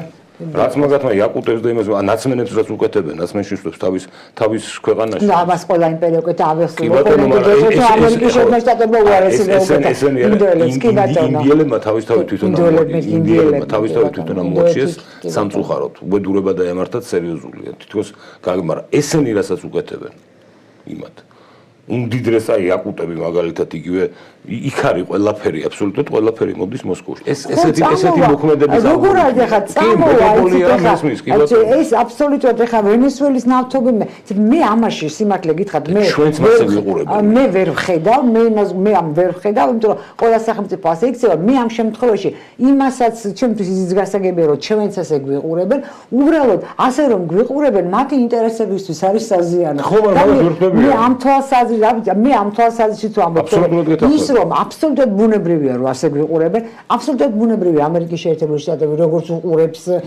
ვისაც უყურებს და ცოტას არ უყურებს ეს ჩვეულებრივი ამბავია მე ვგოთ ინტერესების საწინააღმდეგოდ რატომ მოქმედებენ ჩემთვის არის ეს გაუგებარი და ვთქვათ ბატონო თქვენ ამერიკის შეერთებული შტატების უსაფრთხოების ქოლგას და საჭიროებას ჩვენსაც რაში შეიძლება დავჭირდეთ ჩვენ თქვენი აზრით ამერიკის შეერთებულ შტატებს ჩვენს რეგიონში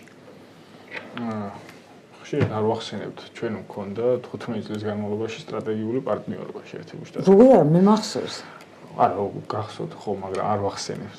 კი ბატონო. მაგრამ ამ სტრატეგიულ პარტნიორობაში არ ვიცი თუნდაც ეკონომიკური სარგებელი არ ვიცი მე არ მახსენდება ამერიკული სხვადასხვა რამე შეგუნება და მოკავშირეობა. არა თქვას ბატონო შეიძლება თავისი აზრით. თქვენ ეს საკმარისი დროა თუ ქვეყანას აქვს რამე ინტერესი ამ მეორე ქვეყანასთან ის განახორციელოს. ახლა ჩვენ ევროპის განახორციელებს ამერიკაში. ამიტომ ამერიკას თუ სურდა ამის გაკეთება, ის აქამდე გააკეთებდა. აი როგორ ტრამპის გზას ახორციელებს ახლა პროექტს სამხრეთში, ხო? თვითონ ეს ტრანზიტიც რო საუბრობთ, ეს სულაც არის ამერიკულ ინტერესებში. ეს ტრანზიტი ჩვენი არა ეს არის მოდი ვთქვათ თურქეთის ცენტრალური აზიის დამაკავშირებელი და დიდ სურათში ჩინეთის ევროკავშირის დამაკავშირებელი მაგრამ ეს მაღალ დიდ მნიშვნელობას მაინც მივანიჭებთ ჩინურ ევროპულ ვაჭრობაში შუა დერეფანს ხო ეს მოცემულობა გეოპოლიტიკურად სულაც არ აწყობს შეერთებულ შტატებს. ის Nord Stream-ი რო ააფეთქა, იმიტომ ააფეთქა რომ ევროკავშირი და რუსეთი ერთმანეთთან არ დაკავშირებულიყო და ეხლა ჩინეთი რომელიც მის მთავარი გეოპოლიტიკური მოწინააღმდეგეა, მისი ევროპასთან დაკავშირებადობა უფრო ცუდი, არ სურს. რატომ არის რაც ხდება ზღვაზე იგივე ჰორმოზის სრუტეში, იგივე რაღაცა გემებზე თავდასხმები, რომ საზღვაო ვაჭრობაც შეზღუდოს ჩინეთის ევროკავშირთან, ხო? ამიტომ ეძებს ჩინეთი სახმელეთო გზებს, რომ სადღაც გაგზავნოს და ჩაიტანოს საკუთარი ექსპორტი.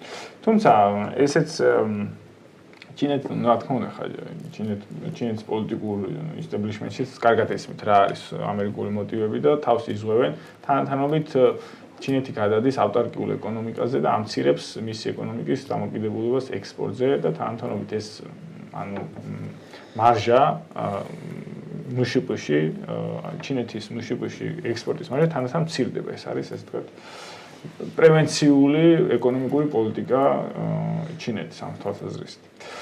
მე მინდა დამავიწყდა მე თქვა ეს ნატო ვარ კიდევ მოკლევადიან პერსპექტივაში პესიმისტურად განწყობილი და ესეც შეიძლება ვახსენოთ ისევ სომხეთის ფაქტორი. რაც უფრო გამწვავდება სომხეთ-რუსეთის ურთიერთობა, მით უფრო არის ეს ჩვენთვის რთული, იმიტომ რომ მით უფრო ნაკლები, ასე ვთქვათ, სურვილი და ეს ინსენტივი ექნება რუსეთს, რომ რაღაცა დათმოს სამხრეთ ოსეთი ან აფხაზეთი. ცხინვალის რეგიონიდან ეგრეთ წოდებული. ნუ ეგრეთ წოდებული დავარქოთ, ხო? თუ ეხა სომხეთის დაკარგა და აქედან სხვა წავა, ანუ მას სურს სარადარო სისტემებით აკონტროლოს ის ტერიტორიები, იქნება თურქეთი, ირანის ახლო აღმოსავლეთის ტერიტორია. ამისთვის ჭირდებოდა ამიტომ ჩვენთვის მნიშვნელოვანია, რომ რაც არ უნდა ესე ჟღერდეს, რუსეთ-სომხეთის ურთიერთობა იყოს კარგი. დიახ. აფხაზეთის ღირებულება რა იყო? აფხაზეთის ღირებულება არის ის, რომ ის არის შავი ზღვის მოსაზღვრე ტერიტორია და გარკვეულწილად ის რაღაც საპორტო ინფრასტრუქტურა შეიძლება მას ჰქონდეს. ამ თვალსაზრისით, ხო, თუ კი მაგალითად ესე რაც არ უნდა ისე ჟღერდეს, თუ კი ყირიმი რუსეთმა დაინარჩუნა, მაშინ აფხაზეთი კარგავს ღირებულებას რუსებისთვის. ანუ ჩვენთვის რაც უნდა პარადოქსულად ჟღერდეს, ესე უფრო მომგებიანი შეიძლება იყოს, იმიტომ რომ რუსეთის თავარი мотиваცია რა არის, რომ იყოს ის შავი ზღვის ძალა. შავი ზღვის ძალა, კი ბატონო. დასავლეთის мотиваცია რა არის, რომ ის გააქროს შავ ზღვაში, როგორც გეოპოლიტიკური მოთამაშე. და თუ ანუ ასე ვთქვათ, ყირიმი იქნება რუსული, მაშინ აფხაზეთს აღარ იქნება დიდი მნიშვნელობა. ნუ მაინც ესე ნუ შევადარებთ აფხაზეთს და ყირიმს, ახლა აფხაზეთში იმ დონის სამხედრო საპორტო ინფრასტრუქტურა არ არის, მაგრამ ნუ ის თუნდაც ახლა ის ოჩამჩილის кейსიც მნიშვნელოვანია. მაგრამ ნუ ეს გეოპოლიტიკა არის ძალიან შიშველი ინტერესები შერაგა ინტერესებზე რაღაცა ვის შეიძლება ხო შეიძლება როგორც ჩანდეს იცი ზედაპირზე შეიძლება ასე გინდოდეს, მაგრამ რეალურად სხვანაირად გაწყობდეს, ხო? ესე დავახასიათებთ დღევანდელ მოცემულობას. კი ბატონო, და თუ შეიძლება ბატონდავით ჩვენ გაცემა დასრულს მივახულ და მოკეთე შევაჯამოთ. კი ბატონო და შემდეგ ბატონზე. იგი, როდესაც შენ ქვეყანა არ გაინტერესებს, მასში დიდ ფულს არასდროს არ დებთ რა. ელემენტარულად ჩვენ რო შევხედოთ ამერიკის შეერთებულმა შტატებმა, მარტო რაღაცას ვიტყვი. C ელიმინაციის პროგრამაში და ტუბერკულოზის ელიმინაციის პროგრამაში რამხელა ფული ჩაიდო. C ჰეპატიტის საქართველოში გადარჩა დაახლოებით როგორც ამბობენ, მე არ ვიცი რაც ღია თერმოც 350,000 ადამიანი. წუთმიზა ჭურის პროგრამა, რომელიც ძალიან დაეხმარა ქართულ არმიას, ესეც სრული ამერიკული დახმარება იყო თავიდან ბოლომდე. მე მესმის. ოღონდ ეს ერთი წაბადდავთ, აქ აუცილებლად უნდა ვთქვათ, რომ ჩვენ ძალიან გვეშლება ხოლმე და ჩვენ ახლა ერეკლეზე ვისაუბრეთ და მნიშვნელოვანია და აი იმ პერიოდზე, ვთქვათ, აი რუსეთის პოლიტიკაზე. ის მაშინ არ ამბობდნენ და ეს ძალიან მნიშვნელოვანია. ვიცოდეთ, რომ 2002 წელს, როდესაც წვისა დაღჭვრის პროგრამა დაიწყო და გაიწვნა დღესაც ელიტურად წოდებული ქართული სამხედრო შენაერთები, ისინი გაიწვნა კოალიციის სამხედრო მიზნების და არა საქართველოს წინაშე მდგარი სამხედრო მიზნების გადასაჭრად. ეს ძალიან მნიშვნელოვანია. იმიტომ რომ გავდით რომ ჩვენ არ ყავს პროფესიული კონტინგენტი რომელიც ორიენტირებული არის საქართველოს წინაშე არსებული სამხედრო მიზნების მიღწევაზე. მაგრამ მაინც ჩვენ ვიყენებთ ამას საბოლოოდ. არა, ხო, რა თქმა უნდა, ხა სულ არაობას, რა თქმა უნდა, ჯობია, მაგრამ ხა უდაბნოს პირობებში და თაგორიან ადგილაზე ბრძოლა ცოტა სხვანაირია, თუმცა მე სამხედრო ეს მას დავაზუსტე მაყურებელს. სერიოზული ფული ჩადეს და ამერიკელები არ არიან ალტურისტები, რა ვიცი, ამით. ხო, ჩადეს, კი, უბრალოდ დავაზუსტე რაში ჩადეს. ინტერესი არ ხონდეთ და აქ ამ ხელა ფული ჩაიდოს რა. ხო, რა თქმა უნდა, კი ბატონო, თქვენ? ცდილობა ობიექტური ვიყო და მინდა გითხრათ, რომ და რაც არაერთხელ აღმინიშნავს, რომ საქართველოს დღიდან დამოუკიდებლობის მიღებისა ძალიან დიდი ეკონომიკური ფინანსური დახმარება აქვს ამერიკის შეერთებული შტატებისგან მიღებული, ამის უარყოფა ალბათ, რა ვიცი, წარმოუდგენელია, იმიტომ რომ ფაქტია. იდეაში ხა ჩვენ ფაქტებზე ვსაუბრობ და არა რაღაც პოლიტიკურ პოზიციებზე და რაღაც სხვა რაღაცეებზე. ხა ნომინალურად რო ვთქვათ, ხა ხშირად საუბრობენ ციფრებს ამბობენ 6 მილიარდი, 7 მილიარდი და გვავიწყდება რომ ნომინალურად ხა 6 მილიარდი 95 წელს პირობითად ვიზახი, როცა ოჯახები $100 ცხოვრობდა და დღეს ეს 6 მილიარდი ორი სხვადასხვა ციფრია, ხო, ჩვენ ამას კარგად ხვდებით. ამიტომ ის რომ ჩვენ ვთქვათ, რომ არაფერი ამერიკისგან არ მიუღია საქართველოს და ჩვენ რაღაცა ისე ვართ განყენებულად და ჩვენით რაღაცა დაუძლიეთ ეს პრობლემები, რაც თქო და პრინციპში ჩვენ ხო მახსოვს კარგად რა ამის მე 48 წლის კაცი ვარ და მახსოვს 90 ეს სახელმწიფოს რაღაცა მსგავსი წარმონაქმნი იყო და რაღაც პირველი გვირაბის ბოლოს შუქი პირველად რაღაც 95 წელს გამოჩნდა რაღაც პოლიციური სისტემები აი ჩვენ კარგად გვახსოვს ეს ყველაფერი ხო ამიტომ ხა ამის არ დანახვა ხა ძალიან რა ვიცი მე მგონი არ იქნება სულ სწორი რა ხა რა შეეხება უკვე შემდგომი ნაბიჯები ხა ჩვენ რა გავაკეთეთ რა არ გავაკეთეთ რა გავაფუჭეთ და რა შემდეგ კიდე ერთხელ ვიზახი სულ ვამბობ და კიდე ერთხელ ვიმეორებ არსებობს ალტერნატიული რეალობები რომელიც შეიძლება ყოფილიყო უკეთესიც და უარესიც არის ის რაც არის მადლობა ღმერთს ყველაფრისთვის ვიფიქროთ უკეთესზე კი ბატონო და მე მგონი თქვენ გეკითხებიან დავით და გითხავთ რომ თუ შეიძლება ვკითხეთო რა მოხდა ამერიკის მართვამ სააკაშვილის პერიოდში და ხო კიდე ერთხელ ვამბობ რა მე არ მაქვს ლაპარაკი პარტნიორობა საპარტნიორო პარტნიორი სტრატეგიული და სტრატეგიული ხელშეკრულება ორი სხვადასხვა რამეა ჩვენ ვიყავით პარტნიორები და არასოდეს რეალურად ამერიკელების მართლობა როგორც ასეთი ჩართულობა ამ ქვეყანაში სამწუხაროდ ჩანდა როგორც აი ფასადი ჩანდა გასმით რეალურად ამ ქვეყანას მაშინაც ძალიან მარტივად ვიტყვი რომ მიშა სააკაშვილი იყო ისეთივე რუსული პროექტი როგორც შემიძლია ბევრი სხვა ჩამოვთვალო რა ეს ადამიანმა შეიძლება დაიჯეროს შეიძლება მაშინ ამერიკელები შეთანხმებულები იყვნენ რუსეთთან ბევრ რაღაცაზე რა და აძლევდნენ მართვის საშუალებას ბევრ რაღაცაზე ხა ამას მე ორი სიტყვით ვერ ვუბრალოდ ერთადერთი კი პასუხი არის ეს სტრატეგიული პარტნიორობა და სტრატეგიული ხელშეკრულება თანამშრომლობის შესაძლებელი ორი სხვადასხვა რამ აბსოლუტურად. კეთილი ბატონებო, ძალიან დიდი მადლობა. სტუდიაში მობრძანებისთვის და საინტერესო საუბრისთვის. ძალიან დიდი მადლობა ჩვენს მაყურებელსა და მსმენელს. მე შევაჯამებ თუ შეიძლება ინტერაქტივს. კითხვა იყო ასეთი. არის თუ არა რეალური საქართველოს ტერიტორიის მთლიანობის აღდგენა 975 ზარის შემოვიდა 85% მიიჩნევს რომ რეალურია საქართველოს ტერიტორიის მთლიანობის აღდგენა. პასუხისგაცემა უჭერს 5%, ხოლო 10% ფიქრობს რომ ეს რეალური არ არის. ნუ მაინც გამოკითხვა ოპტიმისტურია და იმედი ვიქონიოთ რომ გამართლდება 85%-ის იმედები უკაცრავად ავტოლოგიისკენ. მე კიდევ ერთხელ ძალიან დიდ მადლობას მოგახსენებთ და გემშვიდობებით საქართველოს სიყვარულით.